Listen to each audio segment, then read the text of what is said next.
like saying we're going to turn civil rights back to the states, let each state have a different rule. Look, there's so many young women who have been, including a young woman who just was murdered, and he went to the funeral. The idea that she was murdered by an immigrant coming in, they talk about that. But here's the deal: there's a lot of young women who be raped by their in-laws, by their spouses, brothers and sisters, it's just ridiculous, and they can do nothing about it. And they try to arrest them when they cross state lines. Thank you. There have been many young women murdered by the same people he allows to come across our border. We have a border that's the most dangerous place anywhere in the world, considered the most dangerous place anywhere in the world. And he opened it up, and these killers are coming into our country, and they are raping and killing women. And it's a terrible thing. As far as the abortion is concerned, it is now back with the states. The states are voting. In many cases, it's frankly a very liberal decision. In many cases, it's the opposite.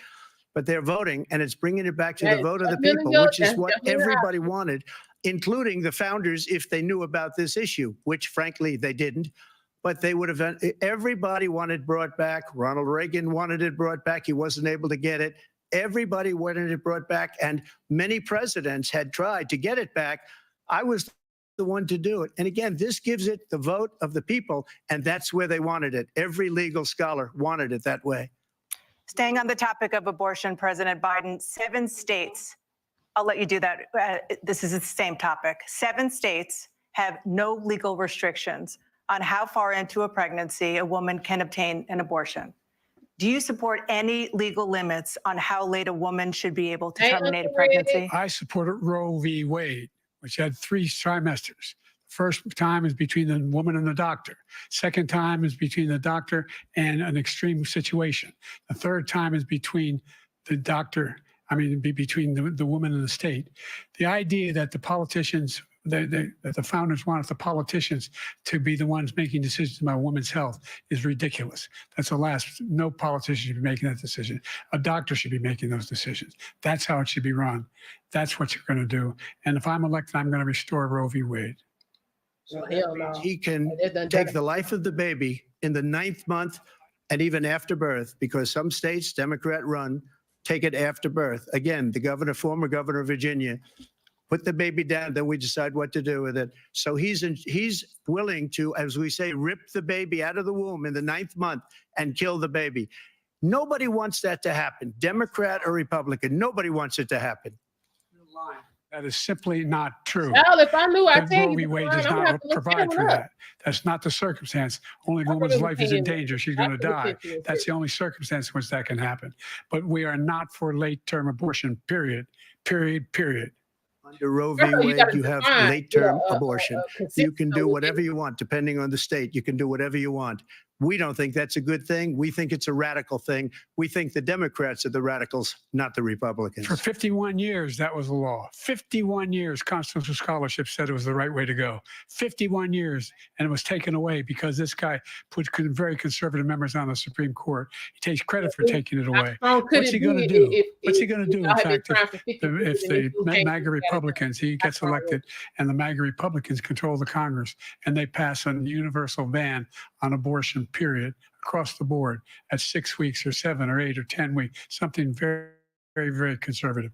Is he going to sign that bill? I'll veto it. Hold on, wasn't Sotomayor one of Obama's? Let's turn now to the issue of immigration and border security. President Biden, a record number of migrants have illegally crossed the southern border on your watch.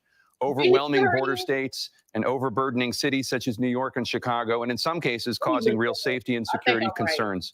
Given that, why should voters trust you to solve this crisis?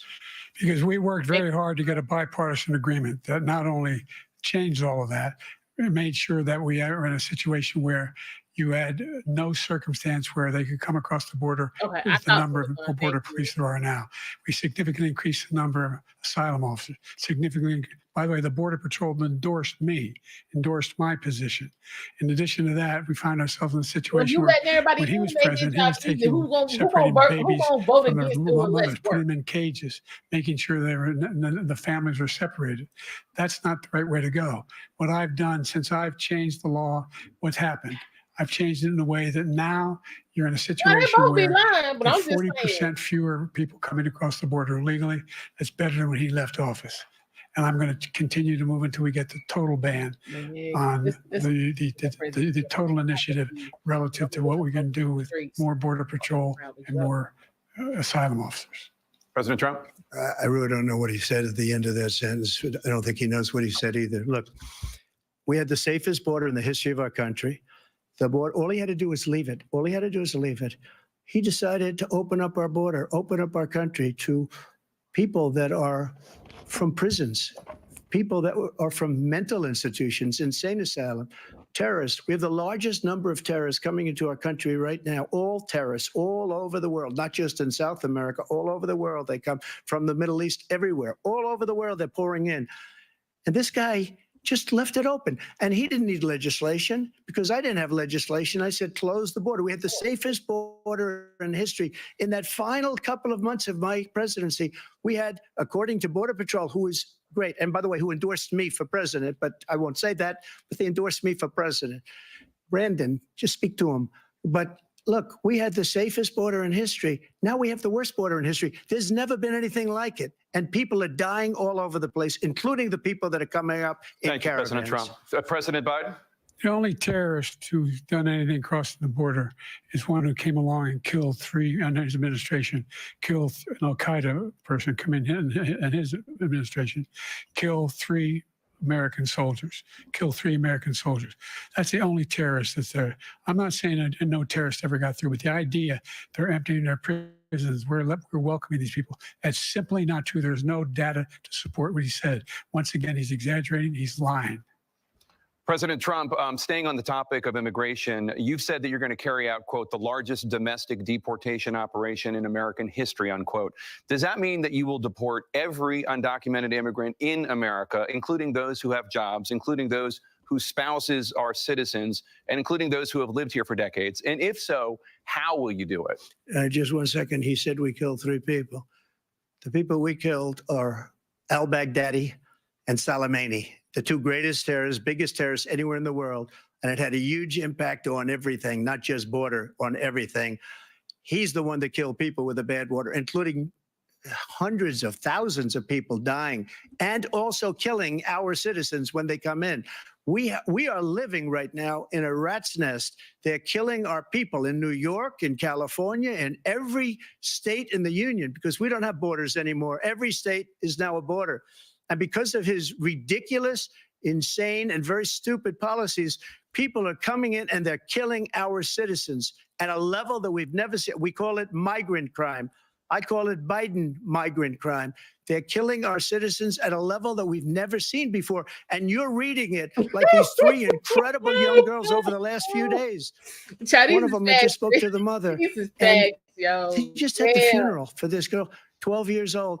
This is horrible what's taken place. What's taken place in our country, we're literally an uncivilized country now. He doesn't want it to be. He just doesn't know. He opened the borders. Nobody's ever seen anything like. And we have to get a lot of these people out, and we have to get them out fast because they're going to destroy our country. Just take a look at where they're living. They're living in luxury hotels in New York City and other places. Our veterans are on the street. They're dying because he doesn't care about our veterans. He doesn't care. He doesn't like the military at all. And he doesn't care about our veterans. Nobody been worse. I had the highest approval rating for veterans taking care of the VA. He has the worst. He's gotten rid of all the things that I approved. Choice that I got through Congress, all of the different things I approved, they abandoned. We had by far the highest, and now it's down in less than half because he's done all these great things that we did. And I think he did it just because I approved it, which is crazy. But he has killed so many people at our border by allowing all of these people to come in. And it's a very sad day in America. President Biden, you have the mic. Every single thing he said is a lie. Every single one. For example, veterans are a hell of a lot better off since I passed the PACT Act. 1 million of them now have insurance, and their families have it. Their families have it because what happened, whether it was Agent Orange or burn pits, they're all being covered now. And his group opposed that. We're also in a situation where we have great respect for veterans. My son spent a year in Iraq, living next to one of those burn pits, came back with stage 4 glioblastoma. I was recently in France for D-Day, and I spoke to all about those heroes that died. Hey, Jenny, I how went to are the you? World War II cemetery, World War I cemetery he refused to go to. He was standing with his 4-star general, and he told me, he said, I don't want to go in there because they're a bunch of losers and suckers. My son was not a loser, was not a sucker. You're the sucker. You're the loser. President This Trump. is what we doing, Joe. First of all, that was a made-up quote, suckers and losers. They made it up. It was in a third-rate magazine that's failing, like many of these magazines. He made that up. He put it in commercials. We've notified him. We had 19 people that said I didn't say it. And think of this. Who would say I'm at a cemetery or I'm talking about our veterans? Because nobody's taken better care. I'm so glad this came up and he brought it up. There's nobody that's taken better care of our soldiers than I have. To think that I would, in front of generals and others, say suckers and losers. We have 19 people that said it was never said by me. It was made up by him, just like Russia was made up, just like the 51 intelligence agents are made up, just like the new thing with the 16 economists are talking. It's the same thing. 51 intelligence agents said that the laptop was Russia disinformation. It wasn't. That came from his son, Hunter. It wasn't Russia disinformation. He made up the suckers and losers, so he should apologize to me right now. 4-star general standing to your side who was on your staff who said you said it, period. That's number one.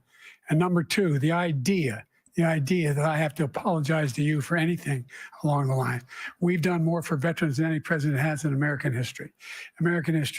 And they now are in their family. The only sacred obligation we have as a country is to care for our veterans when they come home and their families and equip them when they go to war. That's the thing. That's what we're doing. That's what the VA is doing now.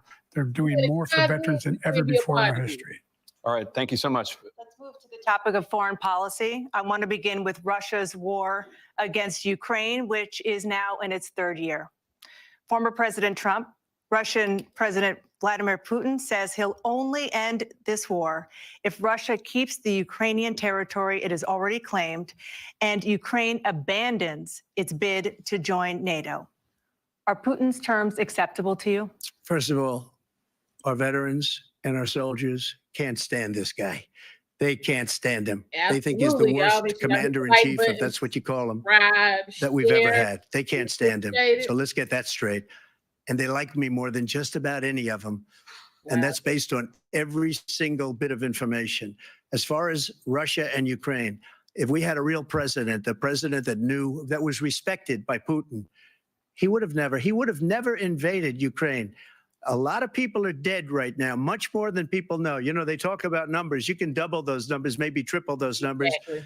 He did nothing to stop it. In fact, I think he encouraged Russia from going in.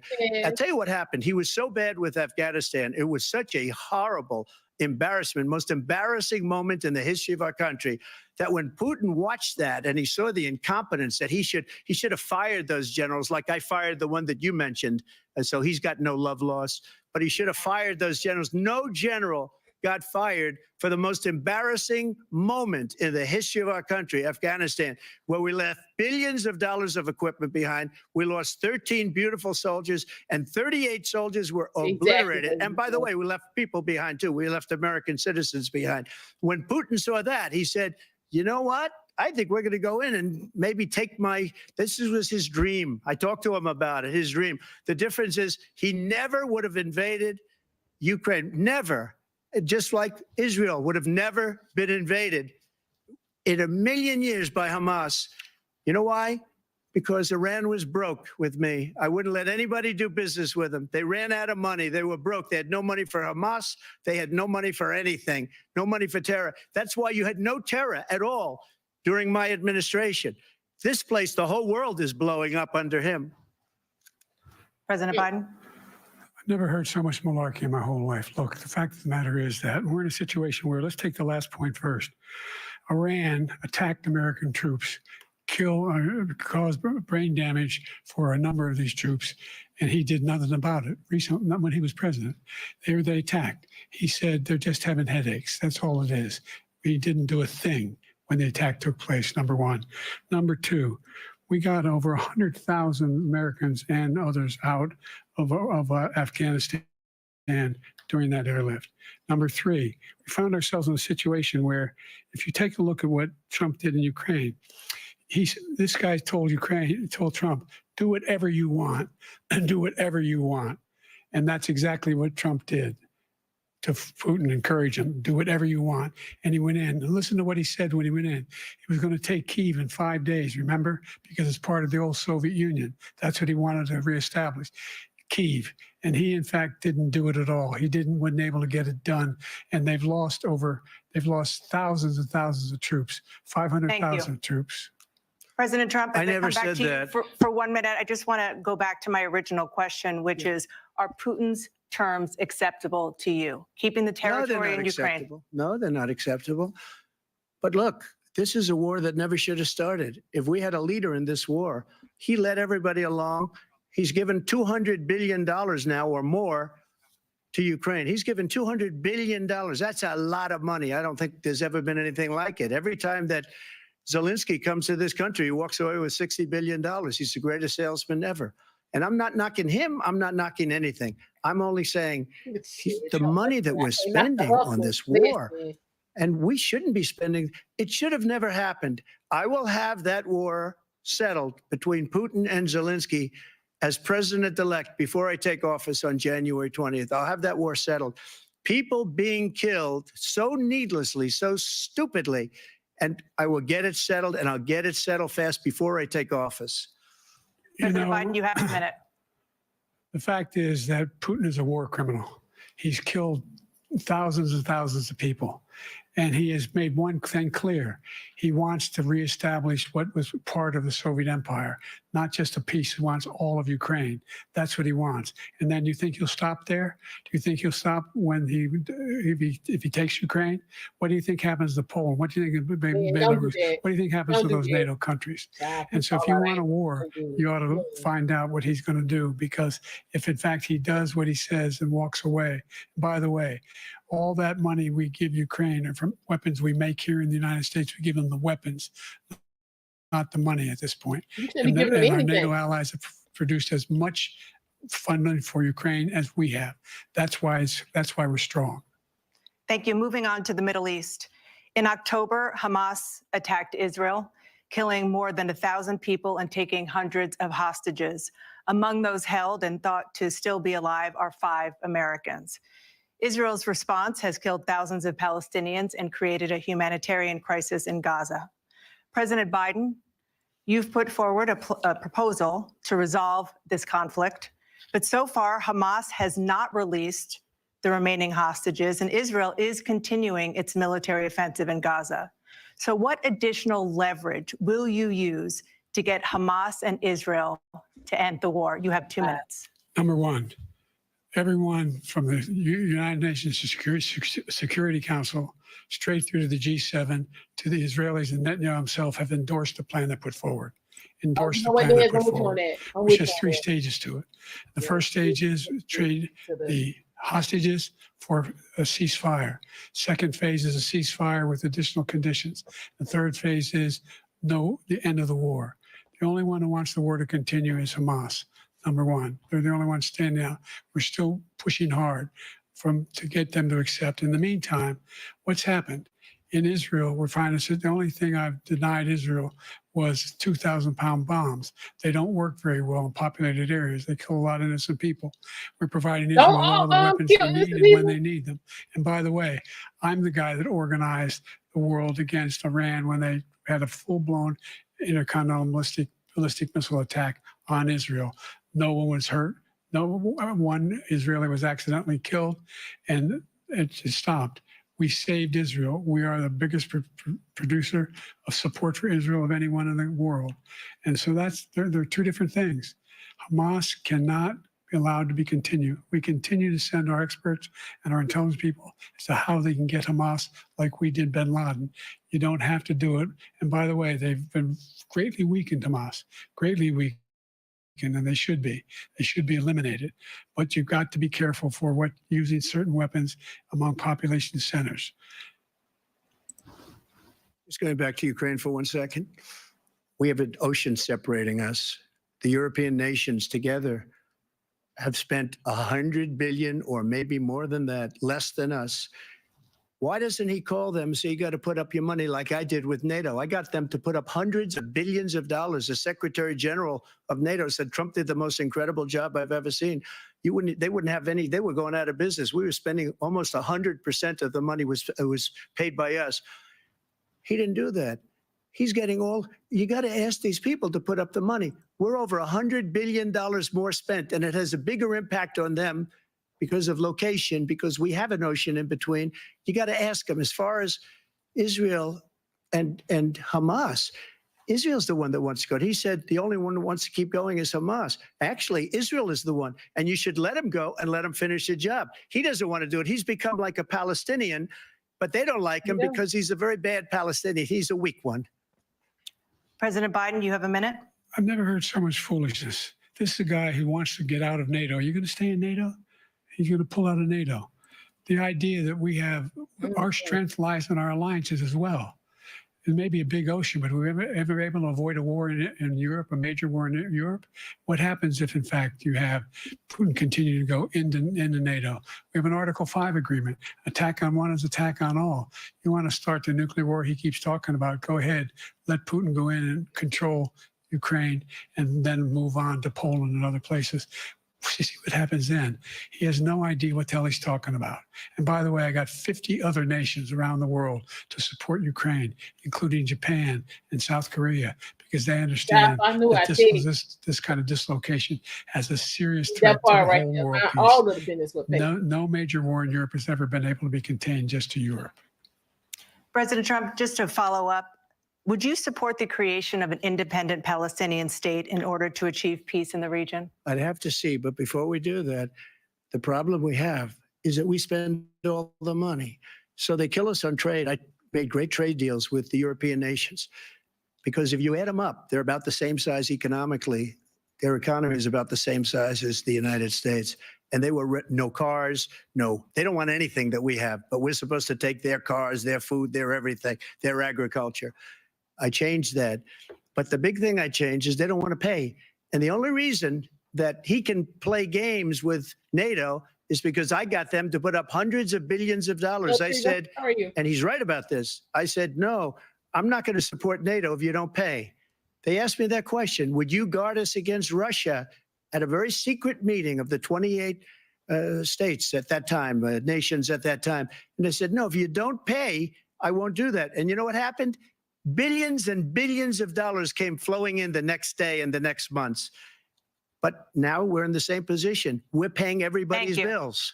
Let's turn to the issue of democracy. Former President Trump, I want to ask you about January 6, 2021. After you rallied your supporters that day, some of them stormed the Capitol to stop the constitutionally mandated counting of electoral votes. Wow. As president, you swore an oath to, quote, preserve, protect, and defend, unquote, the Constitution.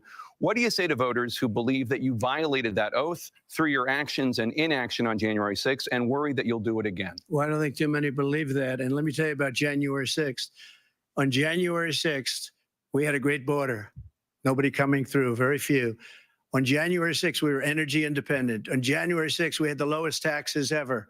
We had the lowest regulations ever. On January 6th, we were respected all over the world. All over the world, we were respected.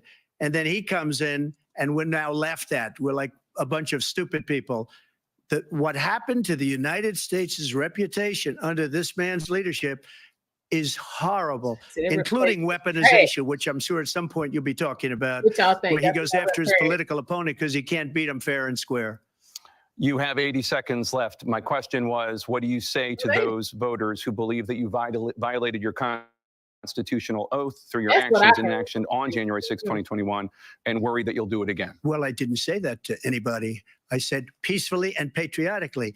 And Nancy Pelosi, if you just watched the news from 2 days ago, on tape to her daughter, who's a documentary filmmaker, they say, but she's saying, oh, no, it's my responsibility. I was responsible for this because I offered her 10,000 soldiers or National Guard, and she turned them down. And the mayor in writing, by the way, the mayor in writing turned it down, the mayor of D.C.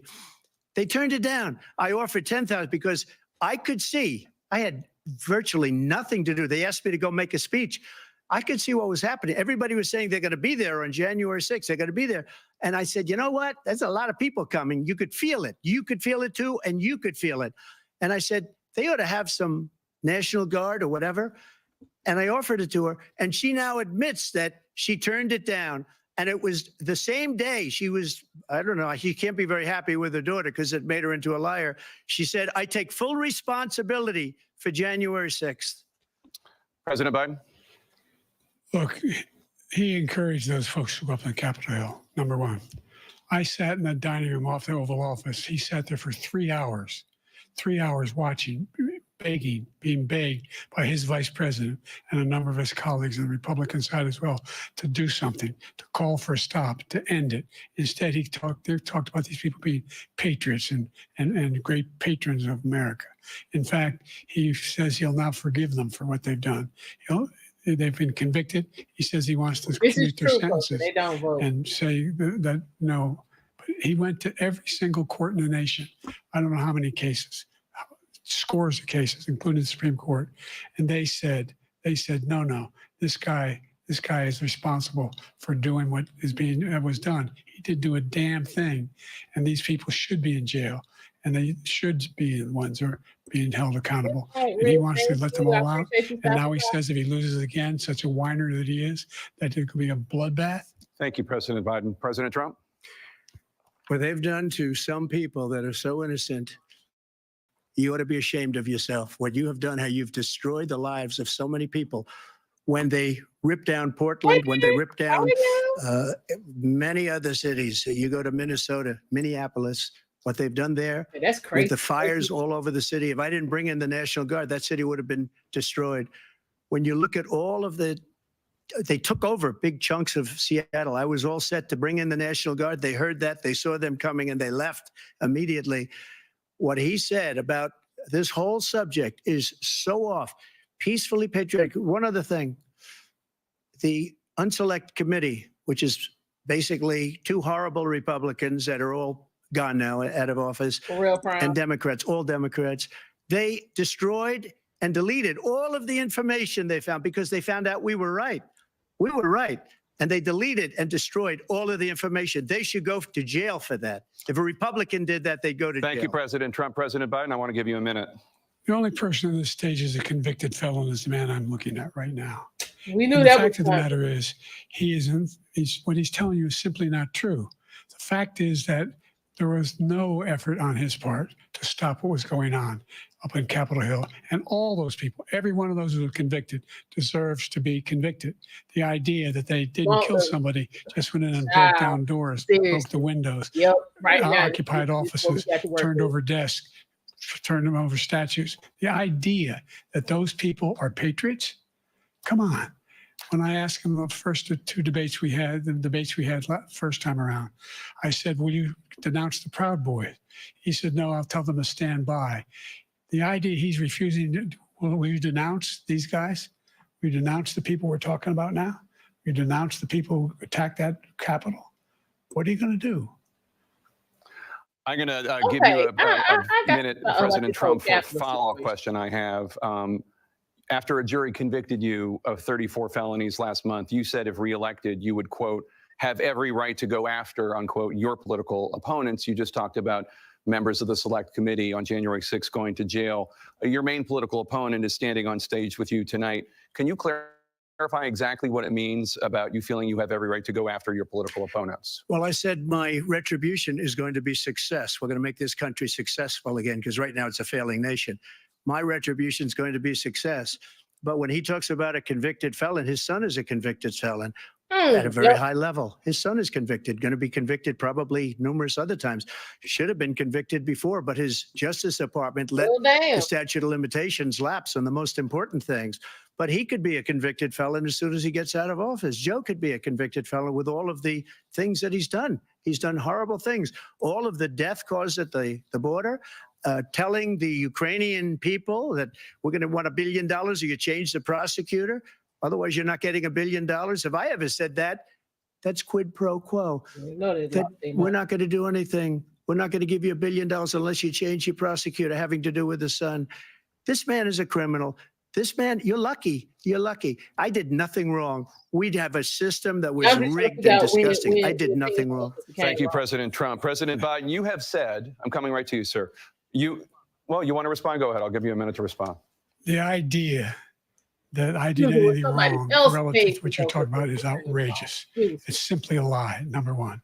Number two, the It idea is that you false have a and right sad. to seek retribution against any American just because you're president What you say? is wrong. It's simply wrong. No president's ever spoken like that before. No president in our history has spoken like that before.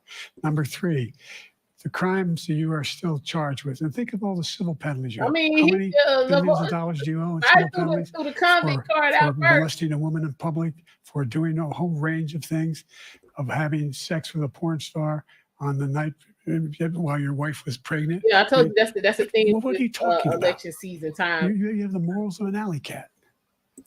Give you a minute, sir. I didn't have sex with a porn star, number one. Number two, that was a case that was started and moved. They moved a Even if you high-ranking did, who official cares? at DOJ into the Manhattan DA's office to start that case. That case is going to be appealed and won. We had a very terrible judge, a horrible judge, Democrat. The prosecutor were all high-ranking Democrats, appointed people, and both the civil and the criminal. He basically went after his political opponent because he thought it was going to damage me. But when the public found out about these cases, because they understand it better than he does, he has no idea what these cases are. But when they found out about these cases, you know what they did? My poll numbers went up, way up. You know that because you're reporting it. And we took in more money in the last 2 weeks than we've ever taken in the history of any campaign. I don't think any campaign has ever taken. Hundreds of millions of dollars came pouring in because the public knows it's a scam and it's a guy that's after his political opponent because he can't win fair and square. Thank you, President Trump. President Biden, you have said, quote, Real Donald talk. Trump and his MAGA Republicans are determined to destroy American democracy. Do you believe that the tens of millions of Americans who are likely to vote for President Trump will be voting Yeah. against American democracy?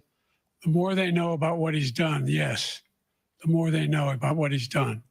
And there's a lot more coming. He's got a lot of cases down the road Wow. coming around. He's got a whole range of issues he has to face.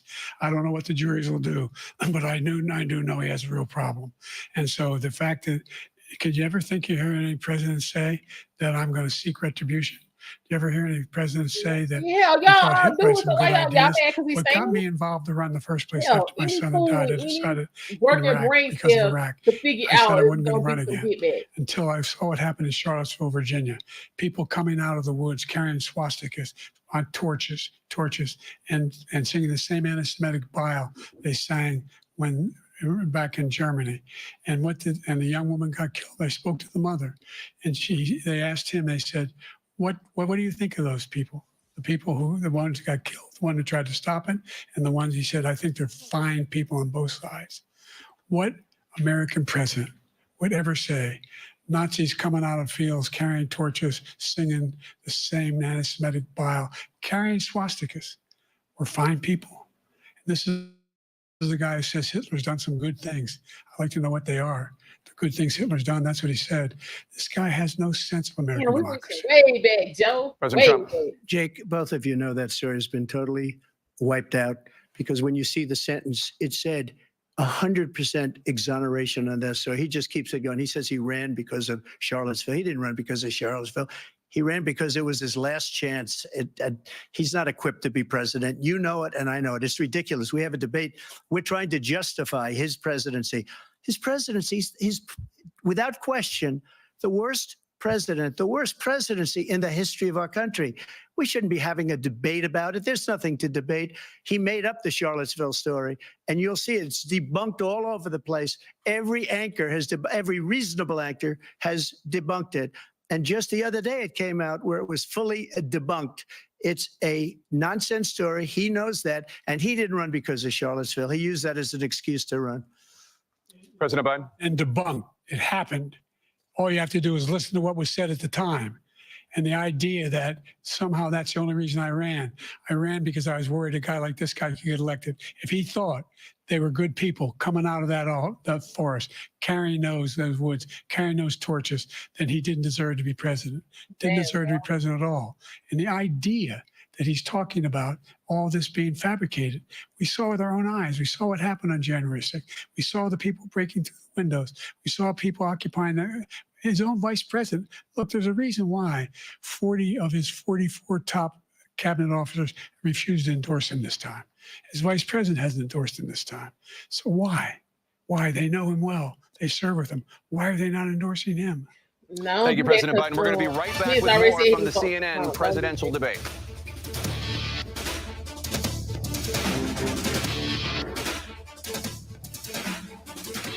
Well, what do you think? You think he's Biden is coherent?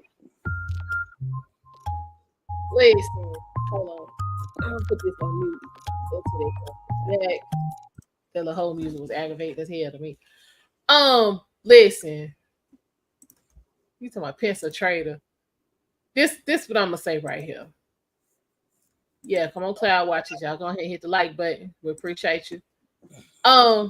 I mean, I think this is about the best we're gonna get from Joe. That's what I think.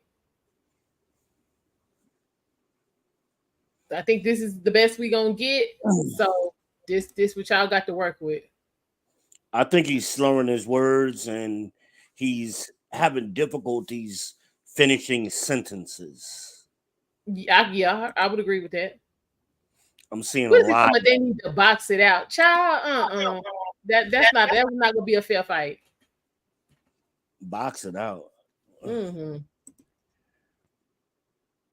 I mean, that comes from Joe talking about taking somebody behind the barn, and he was saying that way back when Obama was running. I mean, this guy ain't never been in a fist fight in his life. He ain't never been behind no barn. I mean, one minute he on the farm fighting, the next minute his mama walking down the street in Delaware or whatever. I mean, which is it? You in Delaware? You in some farm in Pennsylvania? Where are you? And then he was at the swimming pool in PA with Corn Pop. I mean, come on. The hell we talking about? He said to me he'll step away from the convalescent home. Dang, Mona. Mona in the house. Hey, Mona. Mm-hmm. Your beautiful self, girl. Yeah, child prime. Nah, we can't start over. We should have started up a long time ago, but nah, we too far gone. I mean, what Trump just said is true. He is the worst president. Think of a worse president than Biden.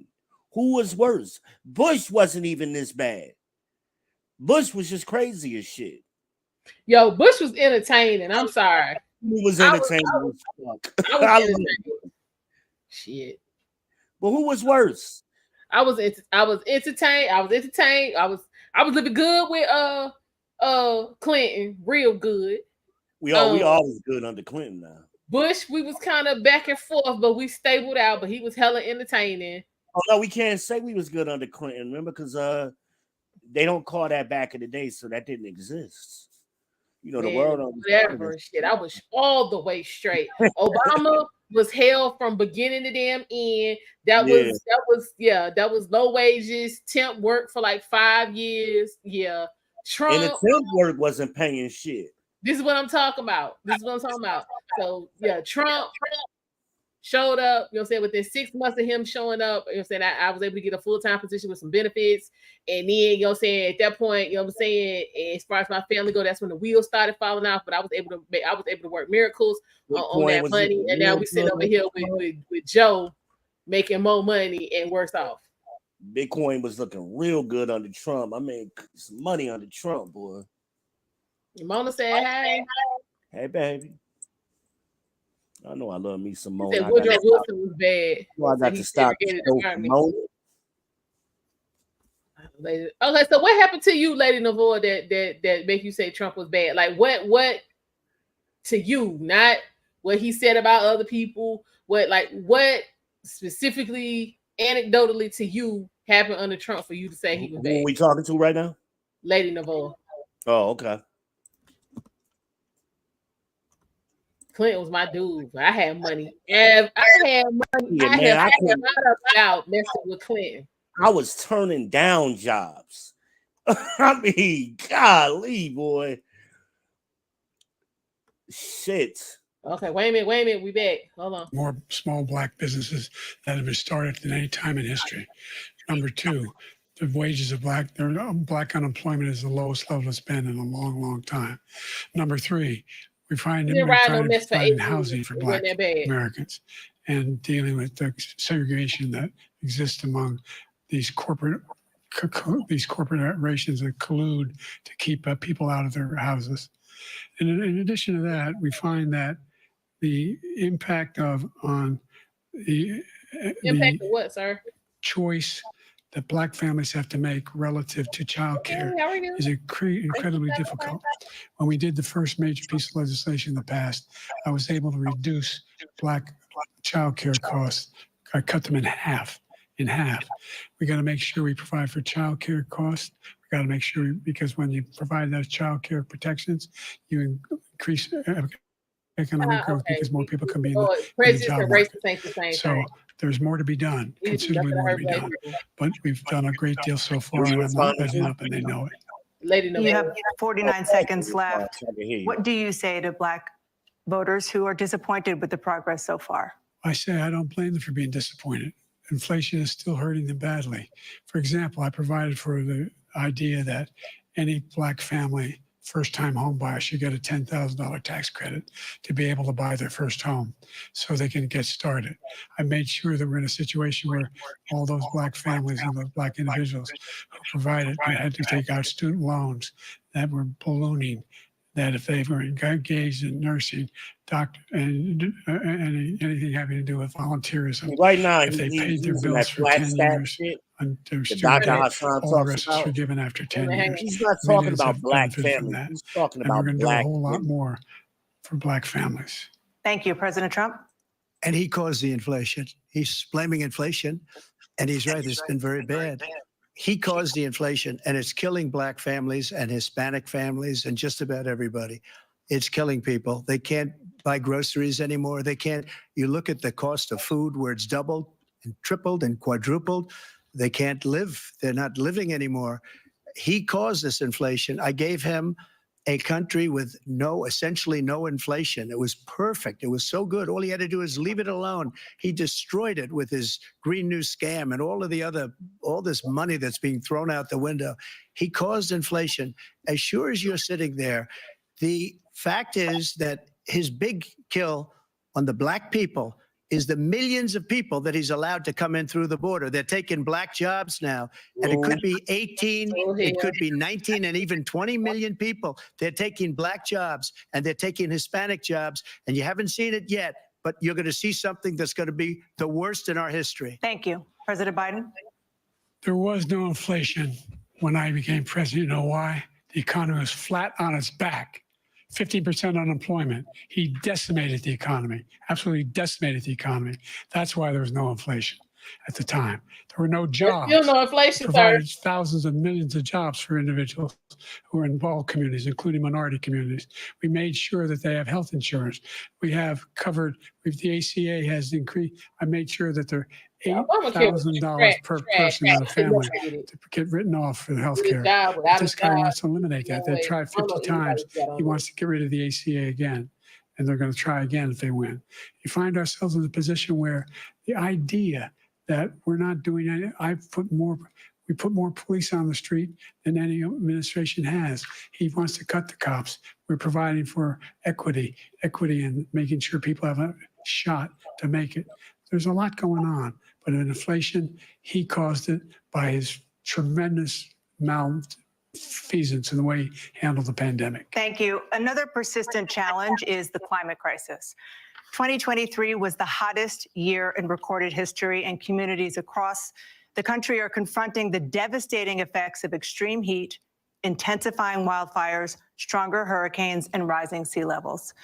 Former President Trump, you've vowed to end your opponent's climate initiatives, but will you take any action as president to slow the climate crisis? Let me just go back to what he said about the police. You know what I'm saying? Damn, How entertainment close the police are to him. how to live your Almost life. every police group in the nation from every state is supporting Donald J. Trump. Almost every police group.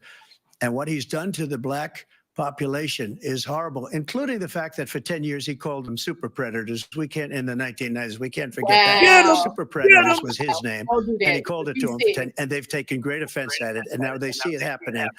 But when they see what I did for criminal justice reform and for the historically black colleges and universities, where I funded them and got them all funded, and the opportunity zones with Tim, as you know, Tim Scott was incredible. He did a great job, great senator from South Carolina. He came to me with the idea, and it was a great idea. It's one of the most successful economic development acts ever in the country, opportunity zones. And the biggest beneficiary are blacks. And that's why we have the best numbers with them in maybe ever. They're saying ever. I read this morning where ever, the best numbers.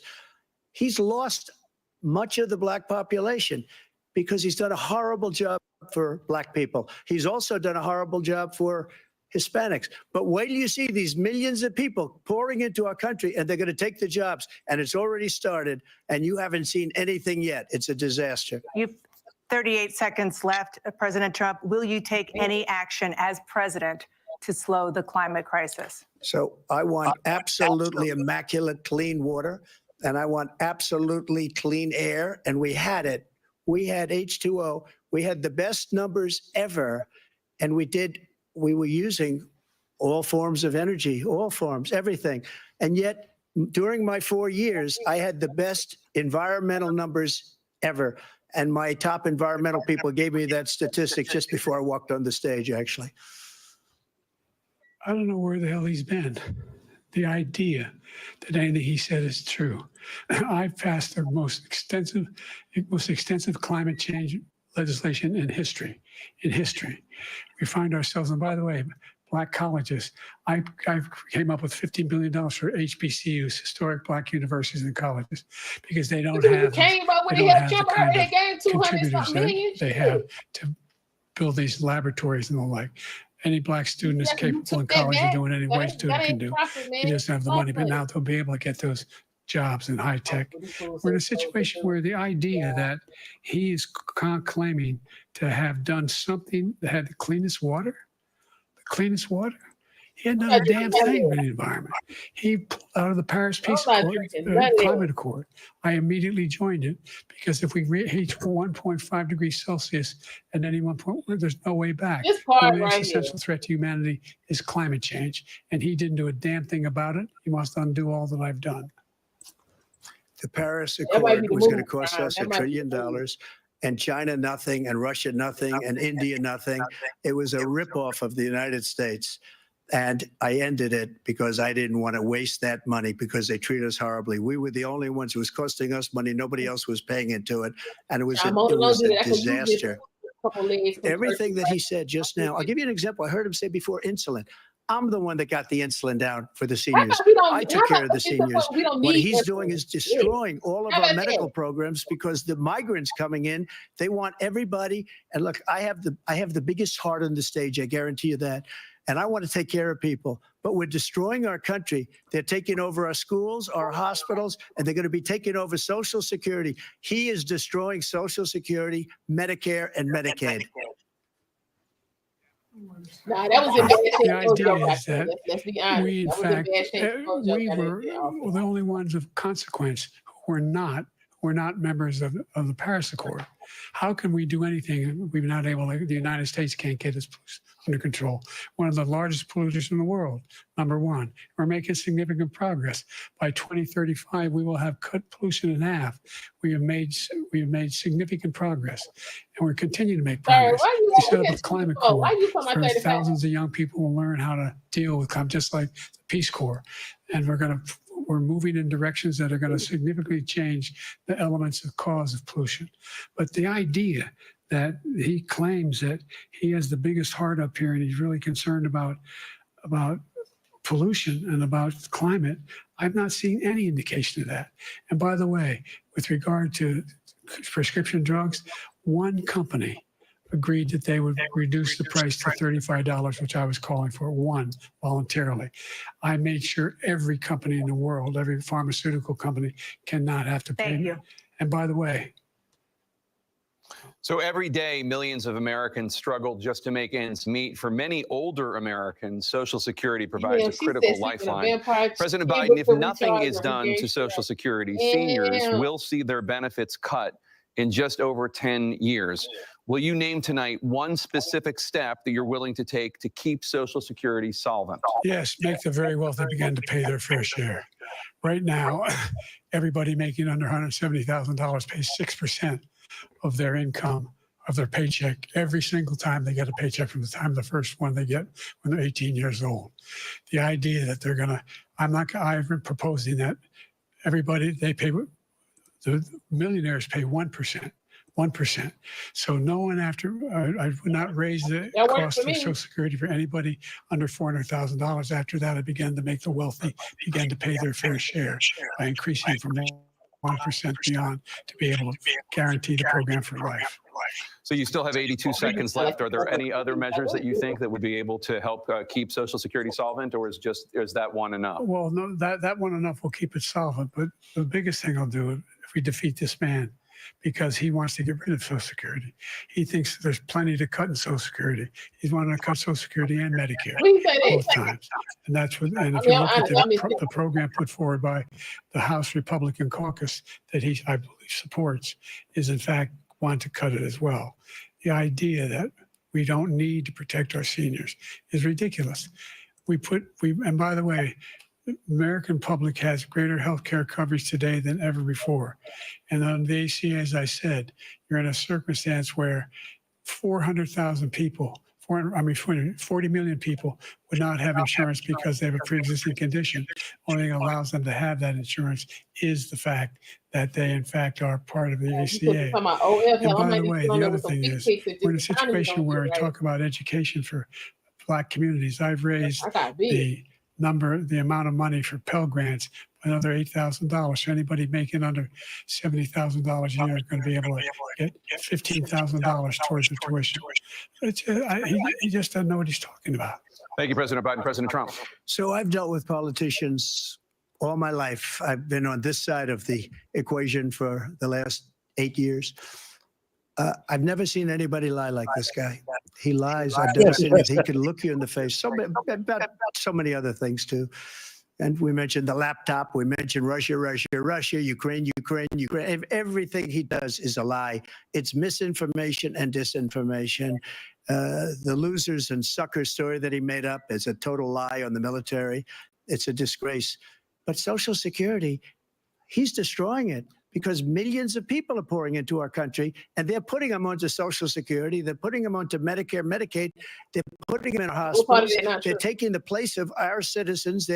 What they're doing to the VA, to our veterans, is unbelievable. Our veterans are living in the street, and these people are living in luxury hotels. He doesn't know what he's doing, and it's really coming back. I've never seen such anger in our country before. President Biden. The idea that veterans are not being taken care of, I told you before. And by the way, when I said suckers and losers, he acknowledged after that he fired that general. The general got fired because he's the one that acknowledged that that's what he said. He was the one standing with Trump when he said it, number one. Number two, the idea that we're going to be in a situation where For real, Mama, all real these talk. millions and millions, the way he talks about it, illegal aliens are coming to the country and taking away our jobs. There's a reason why we have the fastest growing economy in the world. The reason why we have the most successful economy in the world. We're doing better than any other nation in the world. And by the way, those 15 Nobel laureates he talked about being phony, those 15 Nobel laureates, economists, they all said that if Trump is reelected, we're likely to have a recession and inflation is going to increase and go up.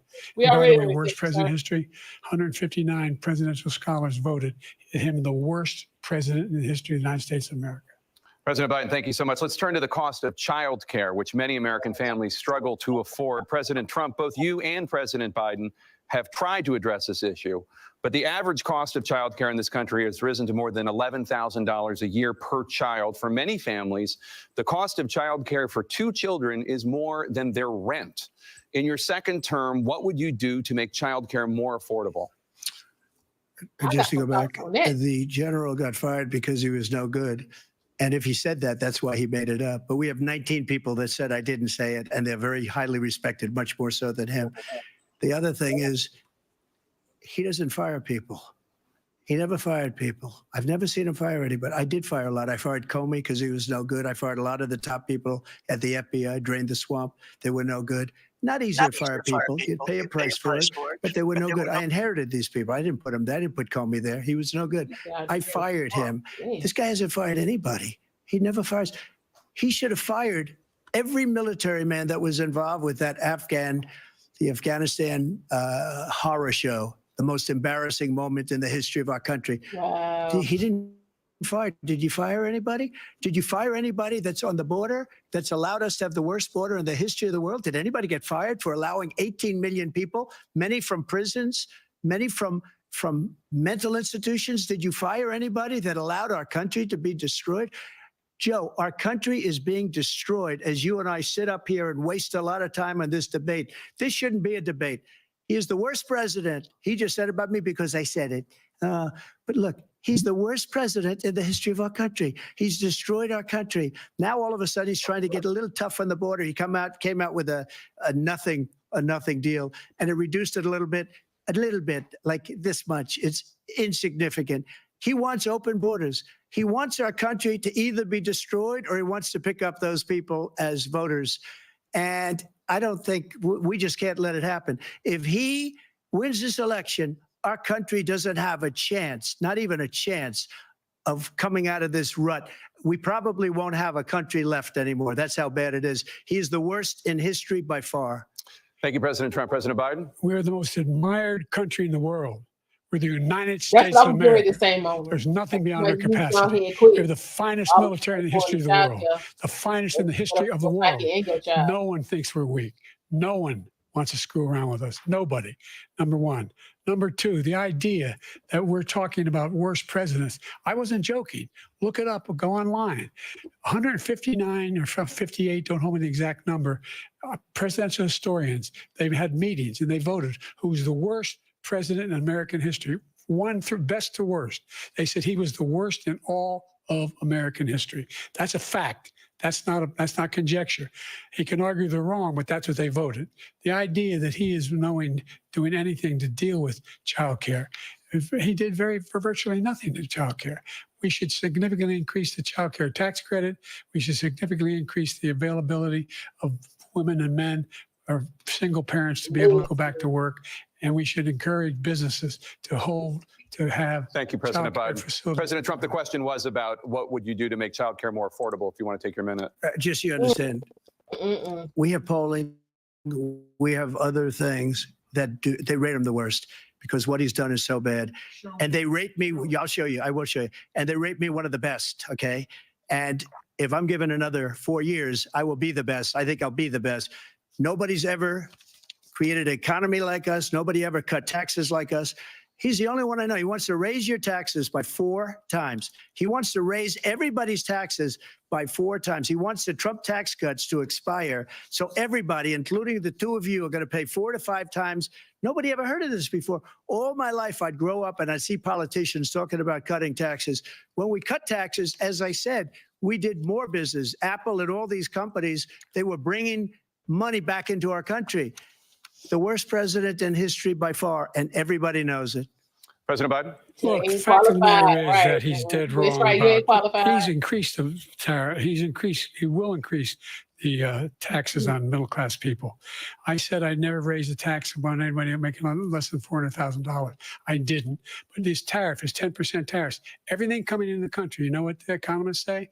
That's going to cost the average American $2,500 a year more because they're going to have to pay the difference in food and all the things that are important. Number two, he's in a situation where he talks about how he has not raised. He's somehow helped the middle class.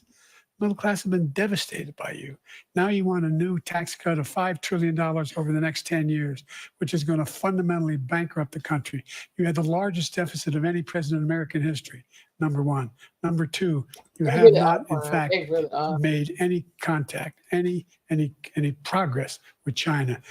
We are at the lowest trade deficit with China since 2010. Thank you, were at the President highest. Biden. You lost. Thank you, President Biden. Let's discuss an epidemic impacting millions of Americans that both of you have made a top priority in your first term, the opioid crisis. And for both of you, the number of overdose deaths in this country has gone up. Under your term, it went up. Under your term, it has gone up. Former President Trump, despite the efforts that both of you have made, more than 100,000 Americans are dying from overdoses every year, primarily from fentanyl and other opioids. What will you do to help Americans right now in the throes of addiction who are struggling to get the treatment they need? To finish up, we now have the largest deficit in the history of our country under this guy. We have the largest deficit with China. He gets paid by China. He's a Manchurian candidate. He gets money from China. So I think he's afraid to deal with them or something. But do you notice he never took out my tariffs because we bring in so much money with the tariffs that I imposed on China. He never took them away. He can't because it's too much money. It's tremendous. And we saved our steel industries and there was more to come, but he hasn't done that. But he hasn't cut the tariffs because he can't, because it's too much money. But he's got the largest deficit in the history of our country, and he's got the worst situation with China. China's going to own us if you keep allowing them to do what they're doing to us as a country. They are killing us as a country, Joe, and you can't let that happen. You're destroying our country. So, President Trump, you have 67 seconds left. The question was, what are you going to do to help Americans in the throes of addiction right now who are struggling to get the treatment they need? Jake, we were doing very well in addiction until the COVID came along. We had the 2.5, almost 3 years of like nobody's ever had before, any country in every way. And then we had to get tough, and it was the drugs pouring across the border. All kind of money. It started to increase. We got great equipment. We bought the certain dog. It's the most incredible thing that you've ever seen. The way they can spot it. We did a lot, and we were getting very low numbers, very low numbers. Then he came along. The numbers. Have you seen the numbers now? It's not only the 18 million people that I believe is even low because the gotaways. They don't even talk about gotaways. But the numbers of the amount of drugs and human trafficking in women coming across our border, the worst thing I've ever seen, at numbers that nobody's ever seen under him because the border's so bad. But the number of drugs coming across our border now is the largest we've ever had by far. President Trump, thank you. President Biden. Fentanyl and the byproducts of fentanyl went down for a while. And I wanted to make sure we use the machinery that can detect fentanyl, these big machines that roll over everything that comes across the border. And it costs a lot of money. That was part of this deal we put together, this bipartisan deal. More fentanyl machines, more be able to detect drugs, more numbers of agents, more numbers of all the people at the border. And when we had that deal done, he called his Republican colleagues, said, don't do it. It's going to hurt me politically. No, he never argued it's not a good bill. It's a really good bill. We need those machines. We need those machines. And we're coming down very hard in every country in Asia in terms of precursors for fentanyl. And Mexico is working with us to make sure they don't have the technology to be able to put it together. That's what we have to do. We need those machines. Thank you, President Biden. President Trump, and again, the question is about Americans in the throes of addiction right now struggling to get the treatment they need. Well, this does pertain to it. He ended Remain in Mexico. He ended catch and release. I made it catch and release in Mexico, not catch and release here. We had so many things that we had done, hard negotiations with Mexico, and I got it all for nothing. It's just like when you have a hostage, we always pay $6 billion for a hostage. Every time we say there's a hostage. Now we have a hostage, a Wall Street Journal reporter. I think a good guy. And he's over there because Putin is laughing at this guy, probably asking for billions of dollars for the reporter. I will have him out very quickly as soon as I take office. Before I take office, I said by literally as soon as I win the election, I will have that reporter out. He should have had him out a long time ago, but Putin's probably asking for billions and billions of dollars because this guy pays it every time. We had 2 cases where we paid $6 billion for 5 people. I got 58 people out, and I paid essentially nothing. Thank you, President Trump. Dana? Let's turn to concerns that voters have about each of you. President Biden, you would be 86 at the end of your second term. How do you address concerns about your capability to handle the toughest job in the world well into your 80s? Well, first of all, I spent half my career being criticized being the youngest person in politics. I was the second youngest person ever elected to the United States Senate, and now I'm the oldest. This guy's 3 years younger and a lot less competent. I think that just look at the record. Look at what I've done. Look, I've turned around the horrible situation he left me. As I said, 50 million new jobs, 800,000 manufacturing jobs, more investment in America, over billions of dollars in private investment in enterprises that we are growing. By the way, we brought an awful lot of people. Well, the whole idea of computer chips, we used to have 40% of the market. We invented those chips, and we lost it because he was sending people to find the cheapest jobs overseas and to bring home a product. So I went to South Korea. I convinced Samsung to invest billions of dollars here in the United States. And they're, Well, get guess what? Samsung to put Those them fabs, they call SD slots back in them to phones. build these Do chips. that, Joe. Those fabs pay over $100,000. You don't need a college degree for them. And there's billions, about $40 billion already being invested and being built right now in the United States, creating significant jobs for Americans from all over the world. President Biden, you have 40 seconds left. Would you like to add anything? Yeah, I would. The idea that somehow we are this failing country. I never heard a president talk like this before. We're the envy of the world. Name me a single major country president who wouldn't trade places with the United States of America for all our problems and all our opportunities. We're the most progressive country in the world in getting things done. We're the strongest country in the world. We're a country in the world who keeps our word, and everybody trusts us, all of our allies and those who he coddles up to, from Kim Jong-un, who he sends love letters to, and Putin, et cetera. They don't want to screw around with us. Thank you. Former President Trump, to follow up, you would be 82 at the end of your second term. What do you say to voters who have concerns about your capabilities to serve? Well, I took 2 tests, cognitive tests. I aced them, both of them, as you know.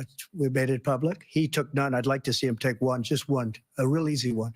Like go through the first 5 questions. He couldn't do it. But I took 2 cognitive tests. I took physical exams every year.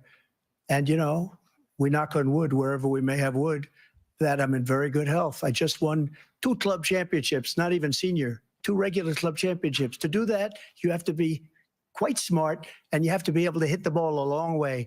And I do it. He doesn't do it. He can't hit a ball 50 yards. He challenged me to a golf match. He can't hit a ball 50 yards. I think I'm in very good shape. I feel that I'm as in good a shape as I was 25, 30 years ago. Actually, I'm probably a little bit lighter, but I'm in as good a shape as I was years ago. I feel very good. I feel the same. But I was willing to take a cognitive test. And you know what? If I didn't do well, I aced them. Dr. Ronnie Jackson, who's a great guy when he was White House doctor. And then I took another one, a similar one. And one of them said they've never seen anybody ace them. Thank you. President Biden? You can see he is 6'5" and only 223 pounds, or 235 pounds. Well, you said 6'4", 200. Well, anyway, that's what anyway, just take a look at what he says he is and take a look at what he is. Look, I'd be happy to have a driving contest with him. The reason I got my handicap, which when I was vice president, down to a 6. But by the way, I told you before, I'm happy to play golf if you carry your own bag. Think you can do it? That's the biggest lie. He's a 6 handicap of all.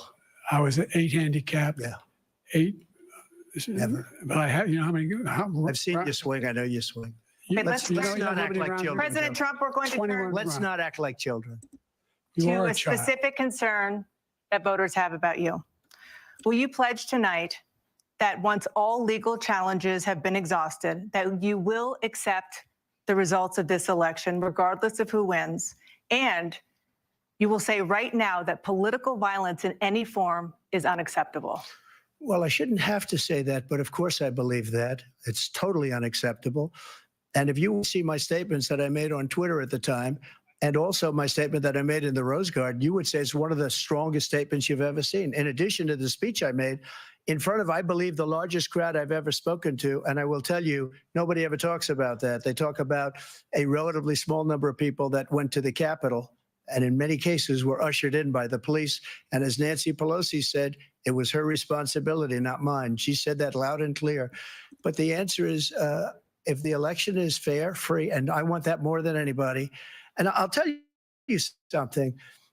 I wish he was a great president because I wouldn't be here right now. I'd be at one of my many places enjoying myself. I wouldn't be under indictment because I wouldn't have been his political opponent, because he indicted me because I was his opponent.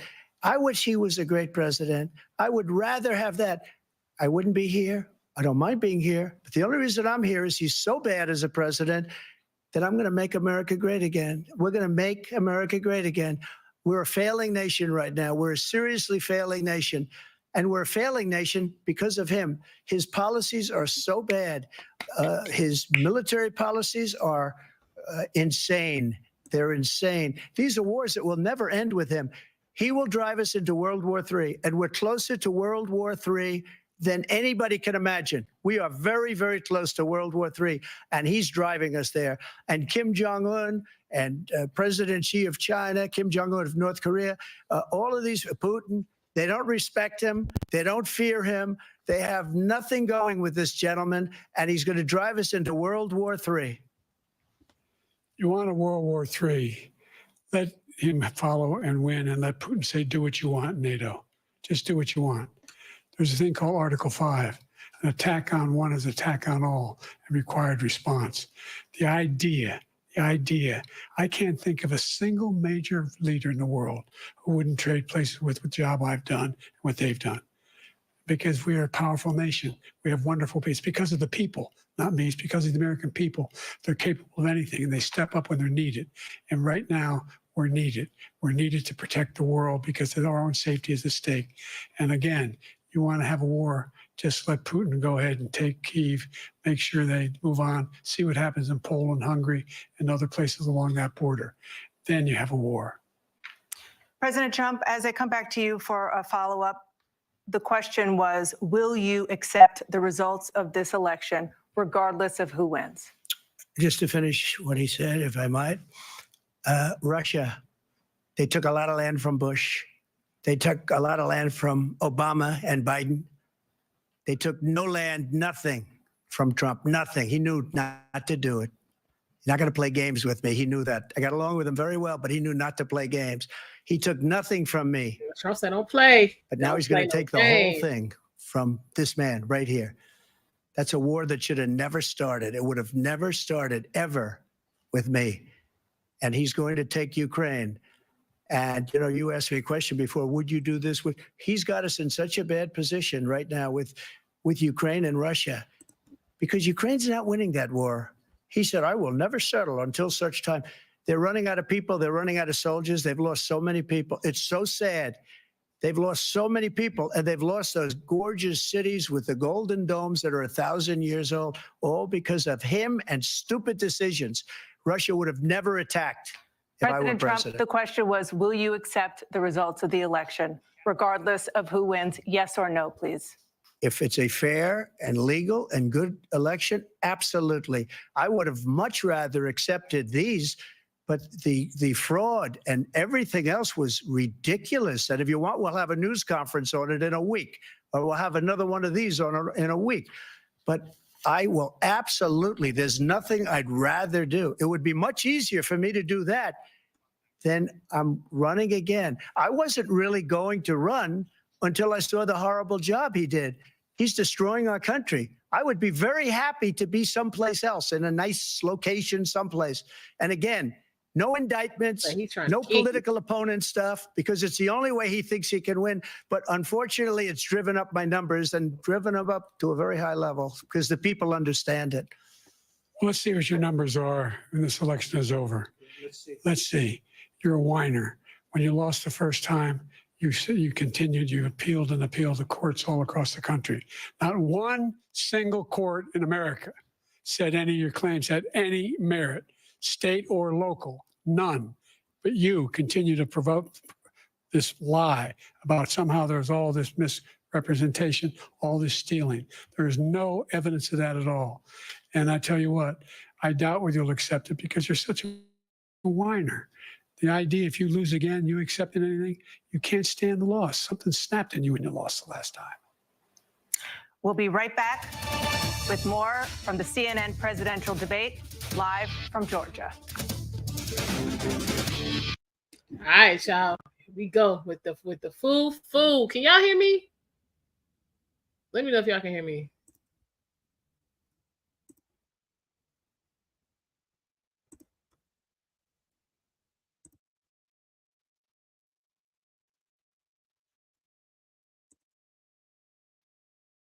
All right.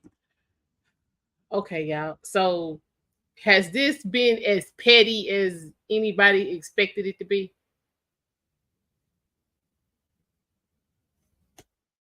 I honestly I expected a little bit more pettiness. I ain't even gonna sit here and hold y'all on that one. I expected more pettiness, but I'm glad that we haven't gotten that level of pettiness that I was expecting. But now, Joe, we gonna stop playing because you really are sitting up here letting everybody and their mom up in this country, and we got things we need to be working on.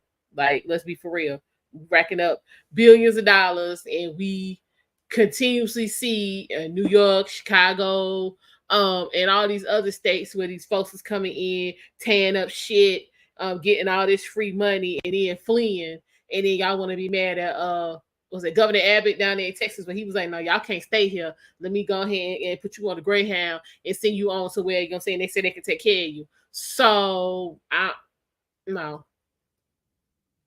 We got a lot going on. Hold on. What you say, Nez? How many of us took vaccines because our jobs was on the line, but like 2-3 years later, we forget. Yeah, I ain't take that shit. Not none of it. Not near. I ain't take none of that shit, and I ain't even never had COVID.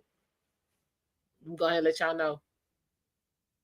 I ain't take any of it, and I've never had COVID. So again, if you know what I'm saying, had some type of cleanliness standard about yourself, you could have avoided C-19. I'm just saying, you can get around all that. I'm just saying, because I mean, I went out, you know what I'm saying, got my groceries and, you know, did what I stayed out the country messing around with C-19. I stayed gone. Every time gone, ain't catch nothing. Because I know how to wash. I did a whole video, a whole live stream on washing your ass. For those of y'all who haven't seen it, go ahead and check that out. We're gonna revisit that because some folks still not listening. So we gonna get back to that. Oh,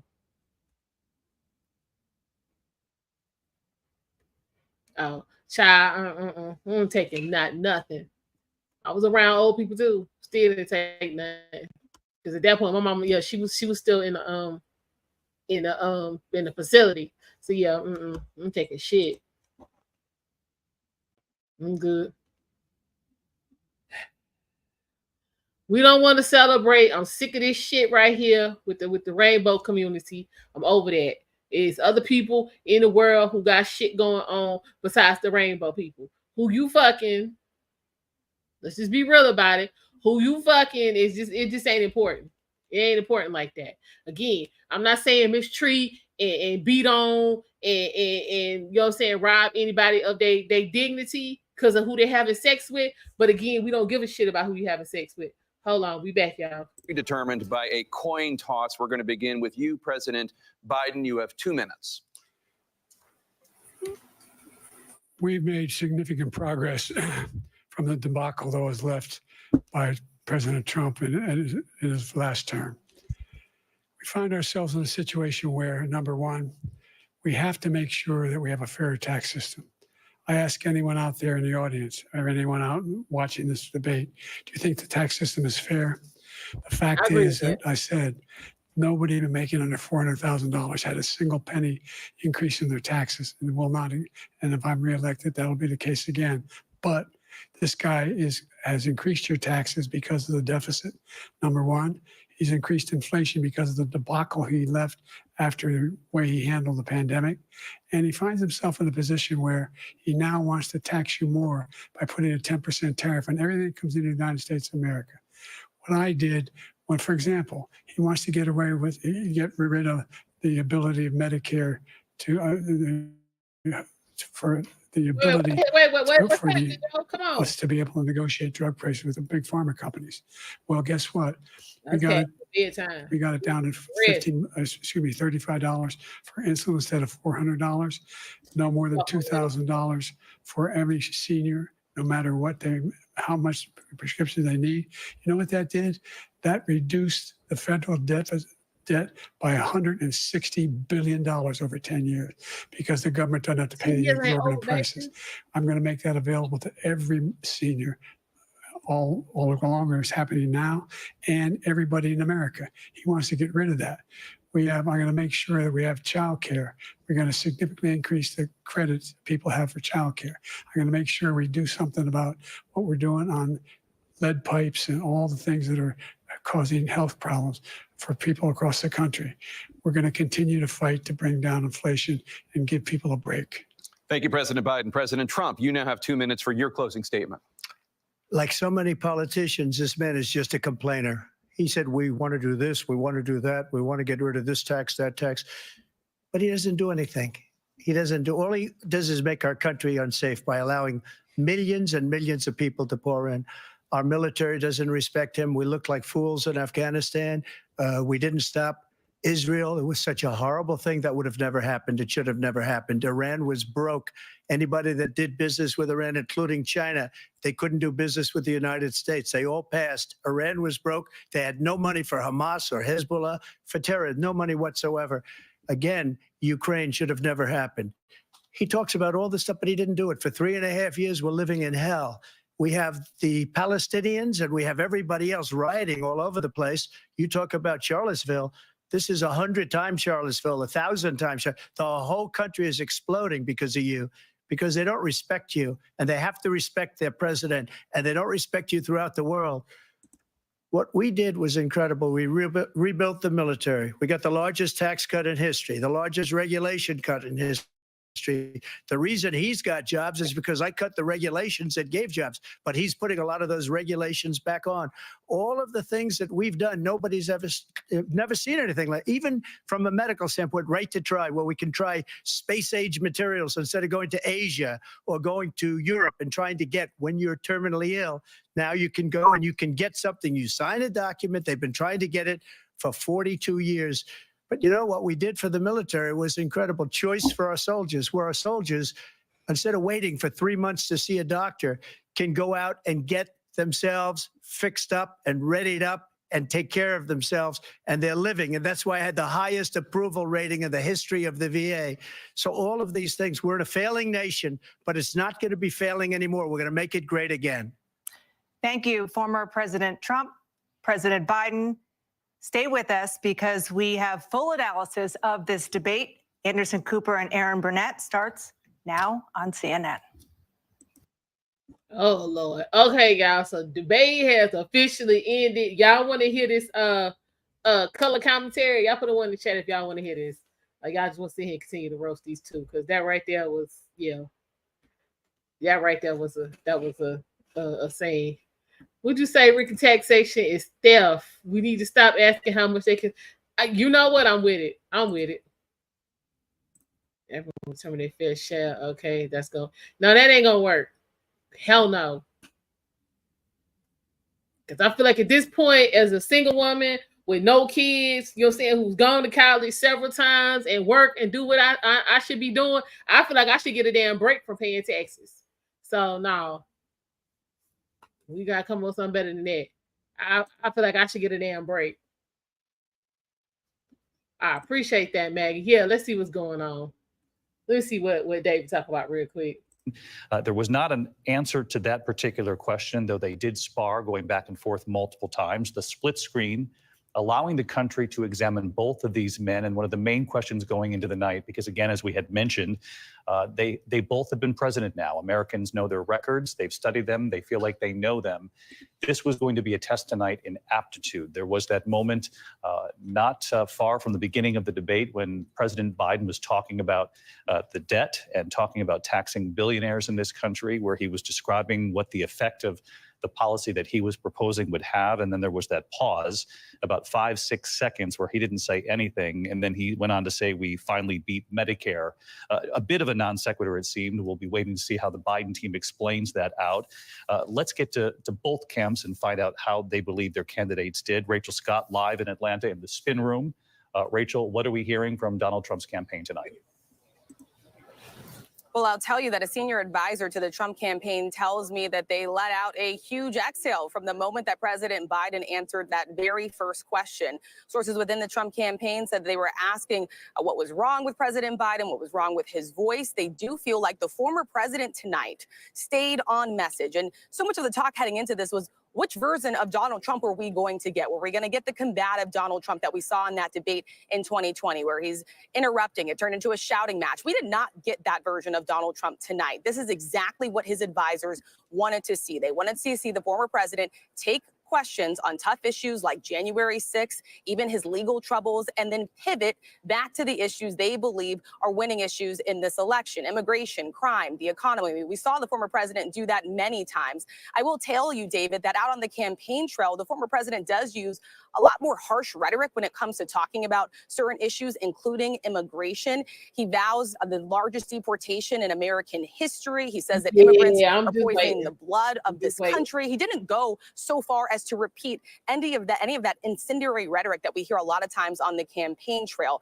One thing was clear, though, David, this turned personal rather quickly. You had President Biden call him a convicted felon, and then you had the former president fire back and call his son a convicted felon. And we are told that during these commercial breaks, these candidates did not look at each other. They did not talk. And obviously, they did not shake hands on that debate stage tonight, David. Yeah, that was another first that we witnessed. Rachel Scott, thank you. The Trump campaign happy with Donald Trump's performance tonight, the moment when President Biden did point out the fact that his opponent is a convicted felon, another split screen moment when he talked about what he was convicted of.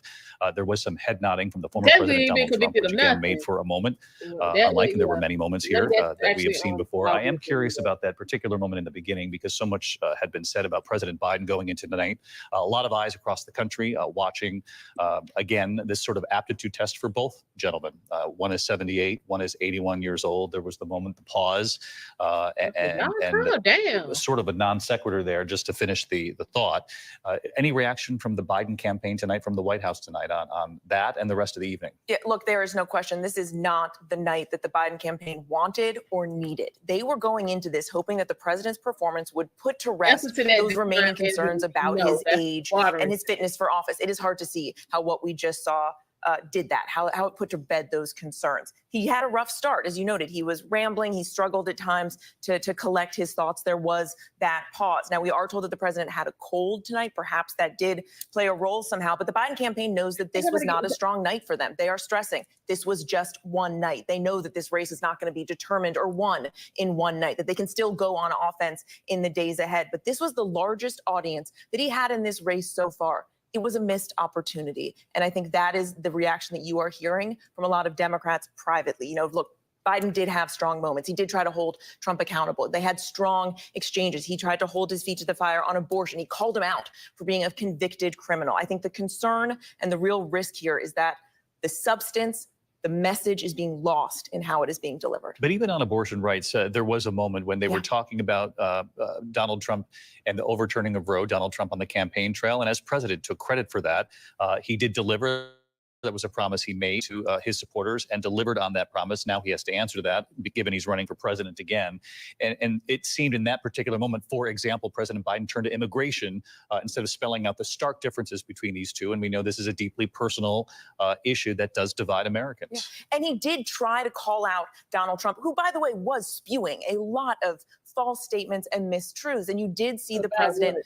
trying to set the record Who straight, fact-checking? defend his agenda and what he has done, and really make clear to voters, what the former president did when he was in office and what he could do if he were to win re-election again. But then there were those moments where he would pivot to another topic, or he would seem to lose his train of thought a little bit. The question is, how did it land? How are voters perceiving this? And that is what we really need to see now in the coming days. David, I think we have to be very clear. This was a very bad night for Joe Biden. I have been talking to Democrats as this debate progressed, and you are starting to see here, at least privately, discussions among Democrats about whether or not Biden can effectively go on with this campaign against Donald Trump. Well, Donald Trump did go through rapid fire lies. I mean, a machine gun of lies at times during this debate. He said things like everybody wanted Roe v. Wade repealed, that everything was rocking good when he was president. There were no wars. The Unselect Committee deleted all the evidence that Nancy Pelosi refused 10,000 National Guard troops. None of that was true. And Biden was not effectively able to bring the argument back to him. I talked to one Democratic member of Congress who is a strong supporter up till now of Joe Biden, saying to me, I am in a state of shock. He is diminished to an extent that has become undeniable. Biden's going to have to answer these questions. This was not just one night in the campaign. This was the night in the campaign so far. Another Democrat said, I wish this performance had been during the Democratic primary. If it were, we would have had a different nominee. No question in your mind, given what you're hearing from your sources, that this is a conversation that's now underway. It's a conversation that is being conducted privately at this point, David. The big question is, will any of it become public? Because it is very difficult to imagine a scenario where Biden can be replaced as the nominee. You would have to somehow open up the convention. Biden would have to, be the one leading it and saying, I'm going to release my delegates. There's absolutely no indication that he is willing to do this. And no Democrat is going to want to further damage Biden beyond what we saw tonight by being the first to come out and say that publicly, unless it's determined that there is truly a viable path to find another nominee. And certainly we don't want to get ahead of ourselves as reporters either. So let's bring in Donna Brazil, ABC News analyst, DNC chair. Donna, what do you make of President Biden's performance tonight? Well, I think there were many missed opportunities. We wanted a couple of doubles, a few singles. And yes, we wanted him to hit it out of the ballpark. But the fact is that I think the president was trying to not only get his message across, which at times he had a hard time, but he was also trying to set a narrative, set a pace, and he never really got an opportunity to reach that point. So I believe it was a missed opportunity. Will it change the trajectory of the race?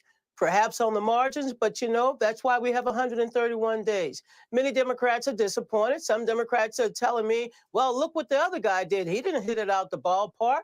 And half of what he said, well, everybody knows tomorrow will be fact checked, and we know it was not true.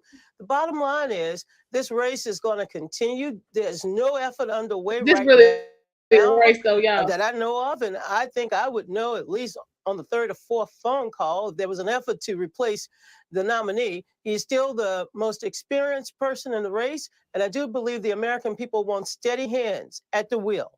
And you thought that was steady tonight? You're comfortable with his performance? Like I said, he didn't score the home run. We wanted him to hit it out the ballpark so we can enjoy the rest of the summer and maybe, in my case, just have another vacation. But look, the fact is that Joe Biden, tried to get his message out to the American people that I'm here to fight for you. I'm here to lower the cost. But most importantly, I'm here to continue to make America strong and more united. We not get that message out. He was busy fact checking, busy looking. I don't think neither one of them going to pull that off. Joe Biden had to talk to the American people and hit it out the ballpark. It was a missed opportunity, but he's still in the race. This race is not over. Really interesting the point you make there, Donna, and I just want to underscore that because I think it's important that I follow up on the idea that, and you heard Mary and John talk about this, some of the falsehoods that might have come from the other podium, that you believe that the President Biden was in some ways surprised or trying to fact check in real time what he was witnessing on that stage and lost his own message in the process. That's the problem. Donald Trump came in as the rally Trump. You want to know what Donald Trump showed up? the one that I get to see every weekend at a rally because I watch Donald Trump. I listen to Donald Trump. He didn't have to make it up because that's what he's been saying. And it's been good enough for over 40, 50%, maybe 50% of the American people. Joe Biden had a difficult task tonight. And that was to tell the American people, give the narrative, here's what I'm doing, and here's what I plan to do over the next 4 years. Instead, I think he was trying to fact check. And I believe it was a missed opportunity, but he scored a lot of singles, and you'll see a lot of pundits, including some of my colleagues on the DNC, that will be a little nervous. I'm not nervous. I know Joe Biden. He'll come back. Donna Brazile, our I got thanks no to you time as for all always. that, Reince Rachel. Priebus, I want to get your reaction as well. You heard Donna use the word disappointed in President Biden's performance tonight, though she said he hit a number of singles. She also took aim at the opponent on the stage there, former President Trump, saying that so much of what he said wasn't based in fact, that the president was trying to take incoming in that way and also trying to get his message out. What do you make of President Biden's performance tonight, and what do you make of former President Trump? Well, I thought President Trump did what he needed to do, which was, number one, I think for the most part, he was civil. I think, secondly, he stuck to the issues. I think he did very well on immigration and the economy, pointing out where Joe Biden failed. And then he let Joe Biden talk, which is what we're talking about right now. This was an absolute dumpster fire, train wreck. I think the Donna's going to get her invitation to a Zoom call tonight from the DNC. All the talk is about replacing Joe Biden on the ballot. If you're Gretchen Whitmer or Gavin Newsom, you'd probably be waiting by the phone. And it's not easy. I know that. But it's going to take Joe Biden deciding that he should step aside. I don't know if he's going to do that. But I think there are going to be a lot of people talking to him about stepping aside. Look, Joe Biden needed to do two things, and we talked about it before the debate. He needed to articulate a clear vision for what he is going to do as president moving forward. And he needed to do it in a way that gave people confidence that he had the mental acuity to deliver. He failed on both of those marks. The spin after this debate is going to be more important in influencing those people in the middle, those very tiny fraction in the middle. The spin afterwards is going to be more important than even what they saw there. And it's going to be over and over and over about Joe Biden's mental acuity being in the toilet. Reince, appreciate it. Don, I'll let you respond. He says you're going to get a Zoom invite and very soon, at that matter. I don't care. I'm going to stick with Joe Biden. Let me just say something. Donald Trump also had to convince independents that he will protect the integrity of our elections. There are lots of police officers in the metropolitan D.C. area who works for the Capitol Police and the D.C. Police.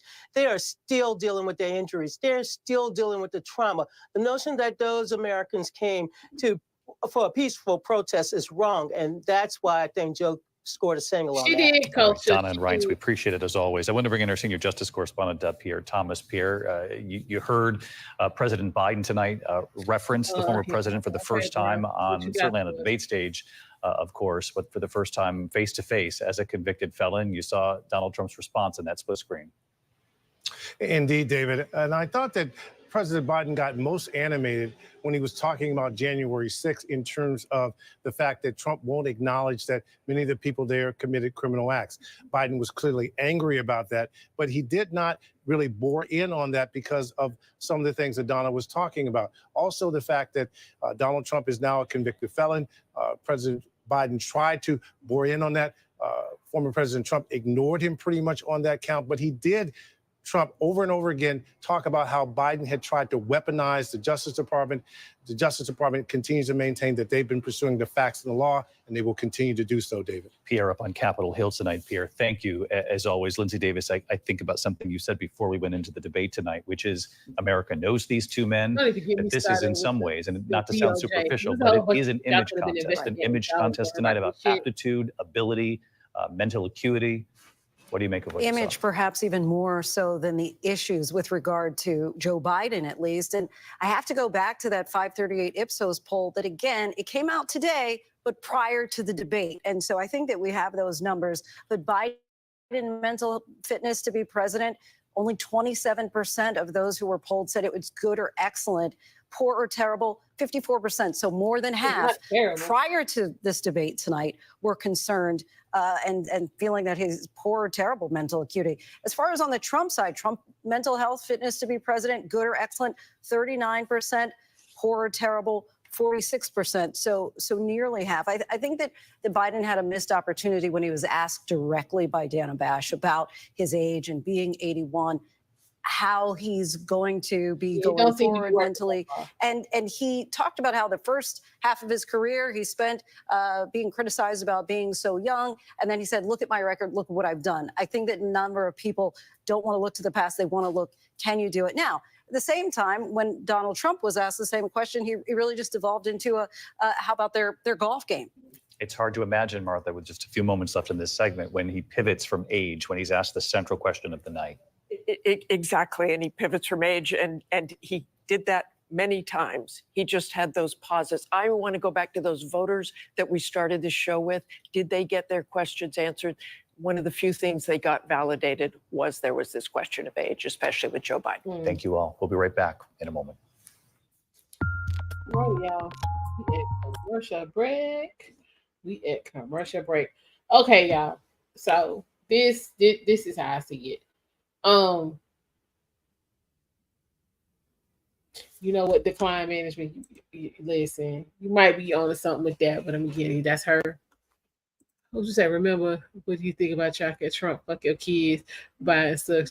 Listen, I mean, again, and we it was comments about this in the chat when it first came out. Again, if you paying out anywhere from 11 to 20,000 on the high end a year in damn daycare, keep your ass at home with them kids.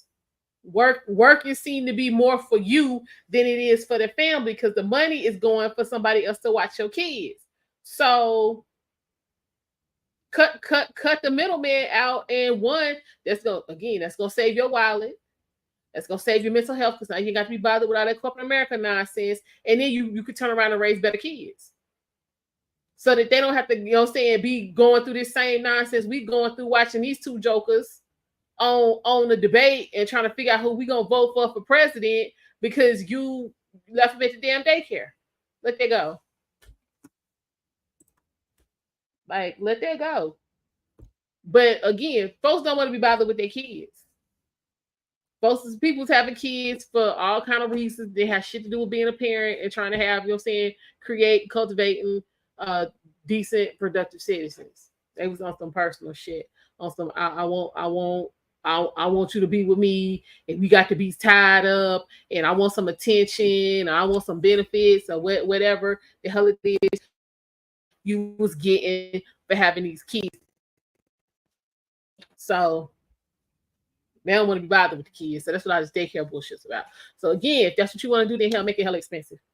Separate the weak from the strong.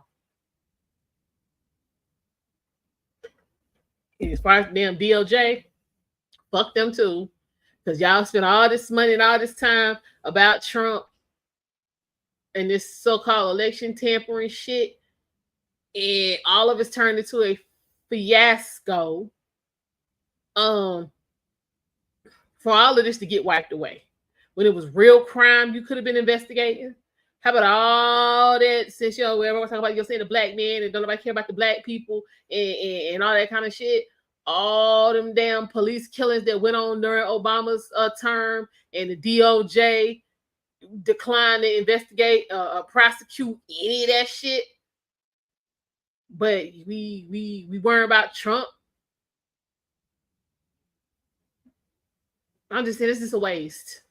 That's a waste. We could have used that money for something else. We could have been doing something else, and all of that shit. And this dude still, y'all keep talking about he a convicted felon, which he is. I mean, them facts. We can't sit here and dispute that. Them whole straight up facts. He a convicted felon and still probably gonna be damn president. Now, what that say? What's going on, Green Bean? Listen. And he wasn't even trying hard, but I was just like, at the end, I was like, man, y'all need to see what's going on, because I was concerned for Joe. I was concerned. Hold up, let's see what we got. We back. about both of their performances tonight, but of the President Biden, the White House tonight. The campaign is saying that he did find his groove. They say Trump lied a lot and people don't like that. They feel the president was solid on substance and that is where he had his best performance. Mary Bruce, thank you. Okay, I need to fact check what coverage on parts of the network in the West and certainly on ABC News Live. Good night. Good night, David. Thank you. We appreciate all of that good coverage you talk about us. We are here in Israel. We appreciate that. I ain't even gonna sit here and hold y'all. We appreciate that, ABC. No problem. Where the lies though? We should tell you us and get him out the paint. Listen. Hold up. I won't, because I got a feeling CNN gonna act stupid. I got a whole feeling they're gonna act dumb.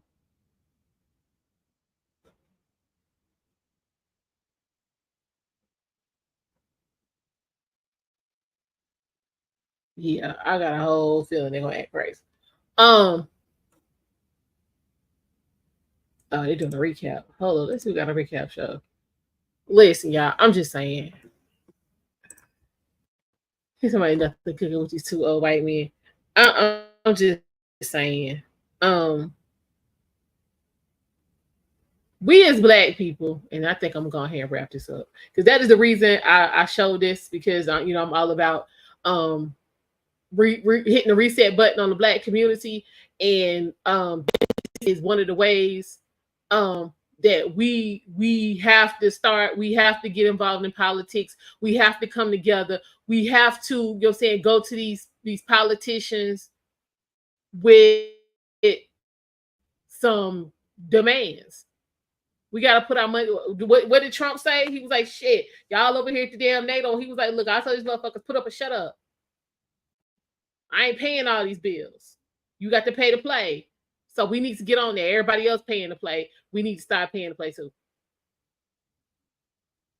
We ain't never gonna get nothing done as a group if we don't get in the game. We got to get in the game. So that, like I said, that is the main reason. That damn sheep mentality. We gotta let that go, because again, it's not helping us. Stop going along with people because they look like you. That's why we got 17 damn dumpster fires in Georgia. We're going to talk about Georgia, since that's where this debate took place in hot Atlanta. We got 17 damn dumpster fires going on, all starring Black people. They have put a permanent stain on Black professionals in damn Atlanta, Georgia. To stop, we got to quit going along with people just because they Black. We got to learn, get on code, as y'all like to call it. We got to stand on business. We got to come together, decide what the business is, and then stand on it. You know what, Culture? That's a good one too. Yeah, actually damn vote. I'm tired. Vote in your local elections. Don't just be showing up, you know what I'm saying, at presidential election time, and get rid of that dumb ass mindset and trope that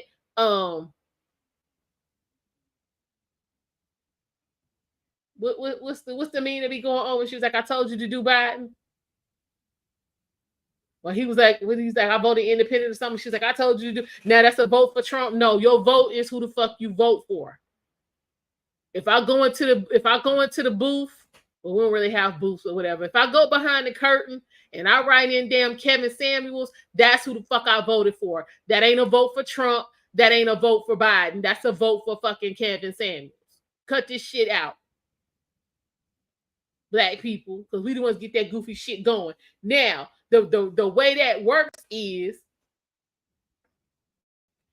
if you in close elections, like we just witnessed this with the last election, janky ass voting or janky ass reporting can allow allow people to damn come in and tip the damn scale. That's why I personally am not a fan of all that damn vote by mail and early voting and all that kind of bullshit. You got time to count the votes up and see what it's looking like. Which give you time to figure out how to change up something real quick. We need to leave that alone. Vote the day of, between your setup hours, and let that be that. That's where I'm coming from. Let me be president. That's the first thing gonna go. No. It had been working. Yeah, because y'all, as the American people, want to be lazy now. Now y'all got our democratic process in shambles because you want to be lazy. We're going to cut that. Show up and vote. But if you don't, it's going to strictly be on some, that ain't what I wanted to do, because you ain't really going to have no excuses. You're going to be excused from work to vote. You're going to have plenty of places you can vote. Yeah, y'all let me be president. We can get all that fixed up. But again, Black people, we got to come together and get together and get a plan. We need a plan, because there's a lot of things we need to be asking for, but you can't ask for everything all at the same time. So we need to, one, get our list together, what it is we need. Then, you know what I'm saying, get our plan together about how we're going to strategically ask for it. And what are we willing to do to get what we want? Because here's the thing about us. We don't want to do nothing. We still talk about reparations and slavery and all that kind of stuff, which I agree. It need to be some payment, but we ain't received no payment. So we need to quit talking about that. Quit talking about it as if we got it. And quit talking about it as if us taking advantage of the democratic process in the same manner as other groups is us. No. No, that's not going to be in lieu of reparation. No, cut the check. But you got to have your face in the place to get around the right folks to ask for the check. We ain't even there yet.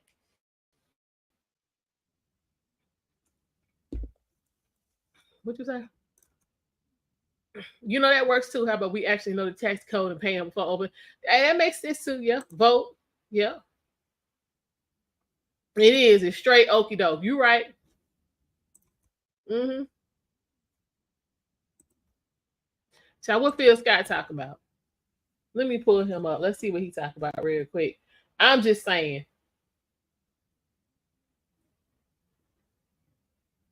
Hold up. We're gonna pop in on CNN real quick and see what's going on.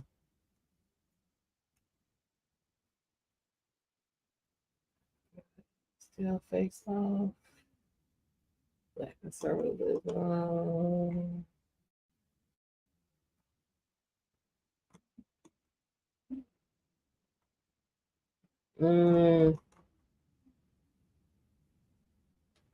Hold on. JFK Jr. holds real debate. Oh, let's see about this real quick. See what he's talking about. Let's see what JFK Jr. is talking about.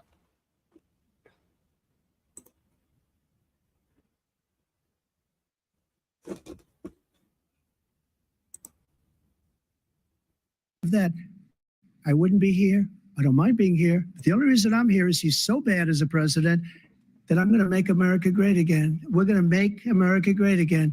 We're a failing nation right now. We're a seriously failing nation. And we're a failing nation because of him. His policies are so bad. His military policies are insane. They're insane. These are wars that will never end with him.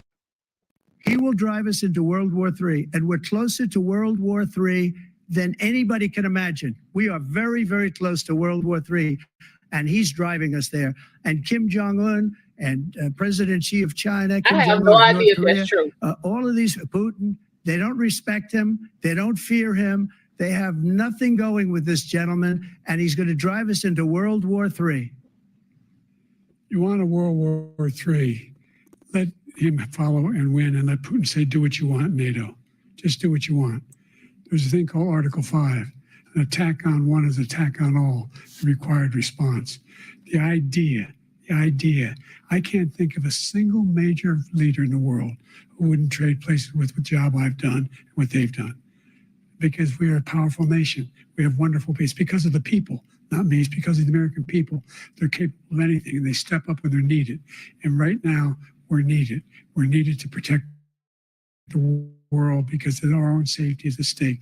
And again, you want to have a war, just let Putin go ahead and take Kyiv, make sure they move on, see what happens in Poland, Hungary, and other places along that border. Then you have a war. President Trump, as I come back to you for a follow-up, the question was, will you accept the results of this election, regardless of who wins? Just to finish what he said, if I might, Russia, They took a lot of land from Bush. They took a lot of land from Obama and Biden. They took no land, nothing from Trump, nothing. He knew not to do it. He's not going to play games with me. He knew that. I got along with him very well, but he knew not to play games. He took nothing from me. He did not play. But now he's going to take the whole thing from this man right here.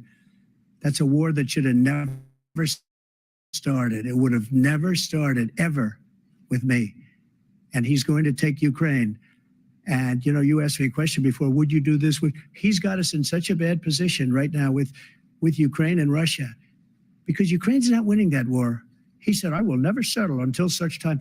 They're running out of people. They're running out of soldiers. They've lost so many people. It's so sad. They've lost so many people, and they've lost those gorgeous cities with the golden domes that are 1,000 years old, all because of him and stupid decisions. Russia would have never attacked if I were president. The question was, will you accept the results of the election? I don't know why she asked that same question. Yes or no, please.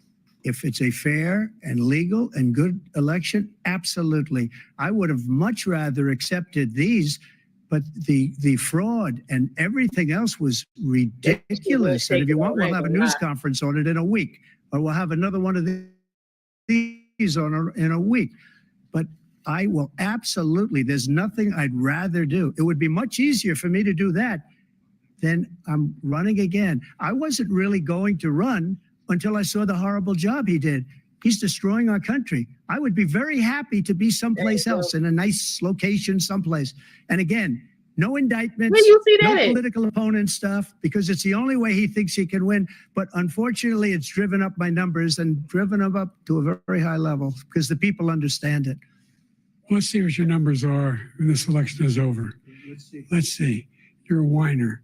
When you lost the first time, you continued, you appealed and appealed to courts all across the country. Not one single court in America said any of your claims had any merit, state or local, none.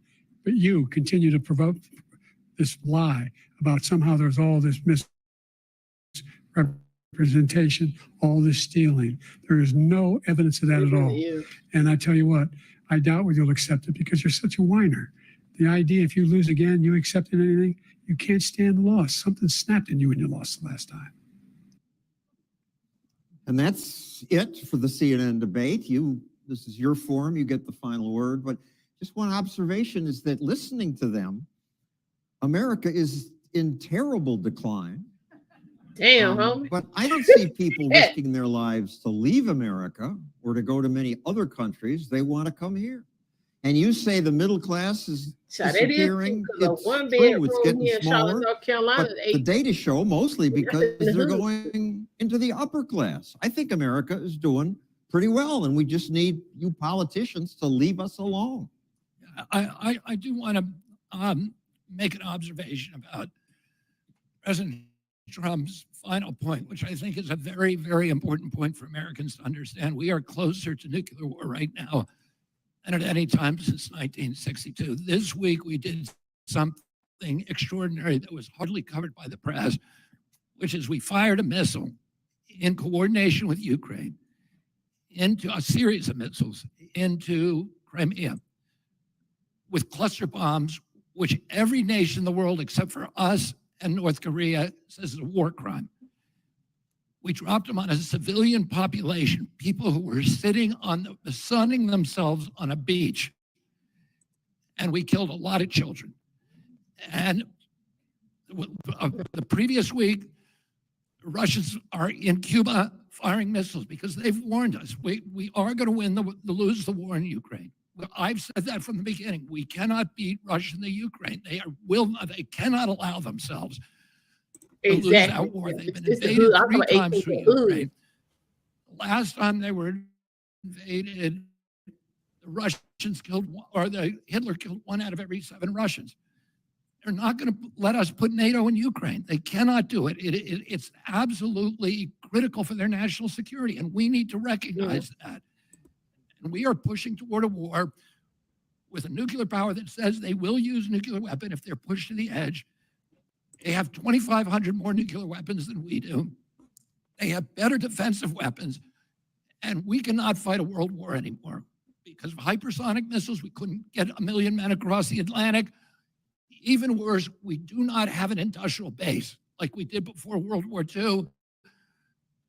We can't create weapons anymore. We create small numbers, but nothing like the Chinese or the Russians. This is something that every American needs to understand how close the incompetence of this administration has brought us to war. I'll shut up. Now, But let me. we have closing statements from. Can I say a closing? You'll get your closing statement right after here we they go. get there.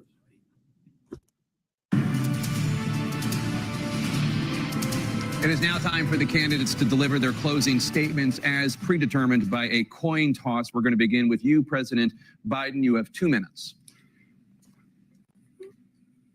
We've made significant progress from the debacle that was left by President Trump in his last term. We find ourselves in a That's what I'm talking situation about. where, number one, we have to did. make sure that we have a fair tax system. I ask anyone out there in the audience or anyone out watching this debate, do you think the tax system is fair? The fact is that I said nobody even making under $400,000 had a single penny increase in their taxes, and will not. And if I'm reelected, that'll be the case again.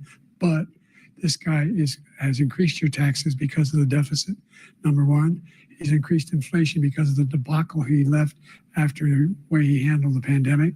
And he finds himself in a position where he now wants to tax you more by putting a 10% tariff on everything that comes into the United States of America. What I did, when, for example, he wants to get rid of the ability of Medicare for us to be able to negotiate drug prices with the big pharma companies. Well, guess what? We got it down to $35 for insulin instead of $400. No more than $2,000 for every senior, no matter how much prescription they need. You know what that did? That reduced the federal debt by $160 billion over 10 years because the government doesn't have to pay the exorbitant prices. I'm going to make that available to every senior all along, where it's happening now, and everybody in America. He wants to get rid of that. I'm going to make sure that we have child care. We're going to significantly increase the credits people have for child care. I'm going to make sure we do something about what we're doing on lead pipes and all the things that are causing health problems for people across the country. We're going to continue to fight to bring down inflation and give people a break. Thank you, President Biden. President Trump, you now have 2 minutes for your closing statement. Like so many politicians, this man is just a complainer. He said, we want to do this, we want to do that, we want to get rid of this tax, that tax. But he doesn't do anything. All he does is make our country unsafe by allowing millions and millions of people to pour in. Our military doesn't respect him. We look like fools in Afghanistan. We didn't stop Israel. It was such a horrible thing that would have never happened. It should have never happened. Including China. They couldn't do business with the United States. They all passed. Iran was broke. They had no money for Hamas or Hezbollah, for terror, no money whatsoever. Again, Ukraine should have never happened. He talks about all this stuff, but he didn't do it. For 3.5 years, we're living in hell. We have the Palestinians and we have everybody else rioting all over the place. You talk about Charlottesville. This is 100 times Charlottesville, 1,000 times. The whole country is exploding because of you, because they don't respect you, and they have to respect their president, and they don't respect you throughout the world. What we did was incredible. We rebuilt the military. We got the largest tax cut in history, the largest regulation cut in history. The reason he's got jobs is because I cut the regulations that gave jobs, but he's putting a lot of those regulations back on. All of the things that we've done, nobody's never seen anything like, even from a medical standpoint, right to try, where we can try space-age materials instead of going to Asia or going to Europe and trying to get when you're terminally ill. Now you can go and you can get something. You sign a document. They've been trying to get it for 42 years. But you know what we did for the military was incredible. Choice for our soldiers, where our soldiers, instead of waiting for 3 months to see a doctor, can go out and get themselves fixed up and readied up and take care of themselves, and they're living. And that's why I had the highest approval rating in the history of the VA. So all of these things, we're a failing nation, but it's not going to be failing anymore. We're going to make it great again. and he Well, ran we're out gonna of be time. real. Mr. Our whole Kennedy, 2 housing minutes, crisis closing and statement. all of that started back in In Obama when they 2013, started out the mass there repos. was a poll taken that foreclosure. asked young people under 35 in this country, are you proud of the United States? 85% said yes. The same poll taken 5 months ago, 18% said yes. So somehow during the administration It of actually these started two under presidents, Bush. an entire generation of Americans has lost pride in our country and a hope in their own futures. And they feel that way because they see what's happening. They can't get into a home. First generation in history in America that is going to live worse lives than their parents. They see the vitriol that you saw here, the division, the polarization that makes them disgusted with politics. They're seeing the corrupt merger of state and corporate power that has transformed our agencies from the CIA, the health agencies, the environmental agencies, into sock puppets, the industries they're supposed to regulate. They're seeing the destruction of our soils, the destruction of our air and water. They're watching this happen, and the politicians do nothing about it except for hate on each other. If you want more of the same, you should vote for President Biden, President Trump. You know what's going to happen. You know that. They're going to give you 4 more years of the same stuff. If you Let's want not do that. things to completely change, you're going to support me because I'm going to change everything. And this is a moral fight. This is a moral battle for the soul of our nation. To restore our moral authority around the world by projecting economic power abroad rather than spending $8 trillion on regime change wars that have left every nation we've touched worse off than we found it. And restoring our moral authority here at home. The first day in office, I'm going, you heard what they're going to do. You don't even understand it. Here's what I'm going to do. Day 1 in office, I'm going to issue an executive order saying any federal official who tells a lie to the American public will lose his job. So I'm going to stop the surveillance state. I'm going to stop the propagandizing by our agencies of the American public. I'm going to unravel the war machine. I'm going to unravel the corrupt merger of state and corporate power. I know how to do it. I've been litigating against these agencies for years, and I'm uniquely suited to do this. But I can tell you, I'm going to do these things when I get in there. I'm going to make sure that our Constitution is protected, that AI is deployed to make government more transparent rather than by government to enslave the rest of us. I'm going to bring AI home and blockchain home because we need these new industries to grow our way out of the debt crisis. This is something that these two aren't even talking about. But if you want everything to change, you'll support me. If you move it out of fear, you need to support one of those guys. If you want to vote out of hope, out of inspiration, out of pride in your country, out of restoring the moral backbone of our people and our nation, you should vote for me. Thank you very much.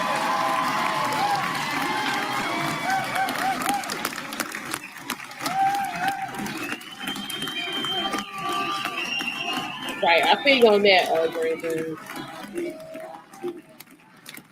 The crowd here obviously is very supportive of this candidate. Thank you for watching this different kind of debate.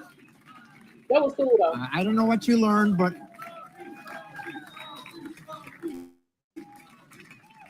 to me, the most reliable gauge of who does well on a debate is election betting.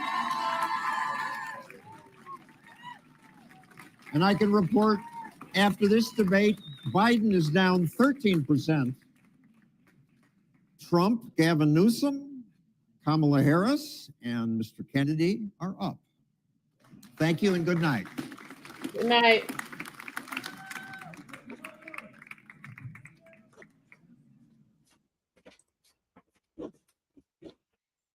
All right, y'all. So we have gotten plenty of good information. We have watched the actual debate between Donald Trump and Joe Biden. We saw a mock debate, basically a response to the original debate by what's Kennedy name? JFK, like with the 4th, 5th, whatever.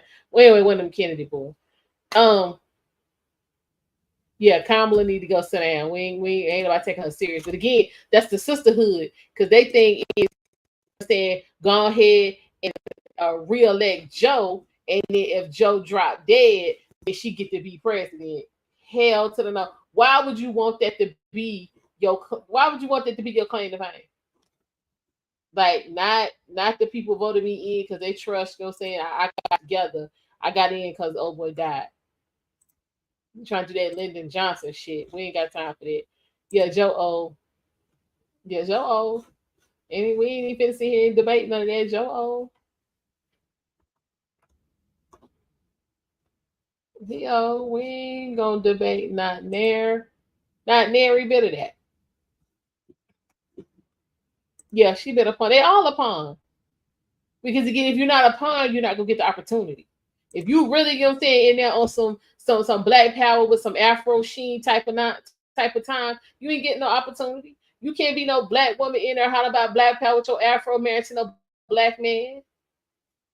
We ain't doing all that. What you say?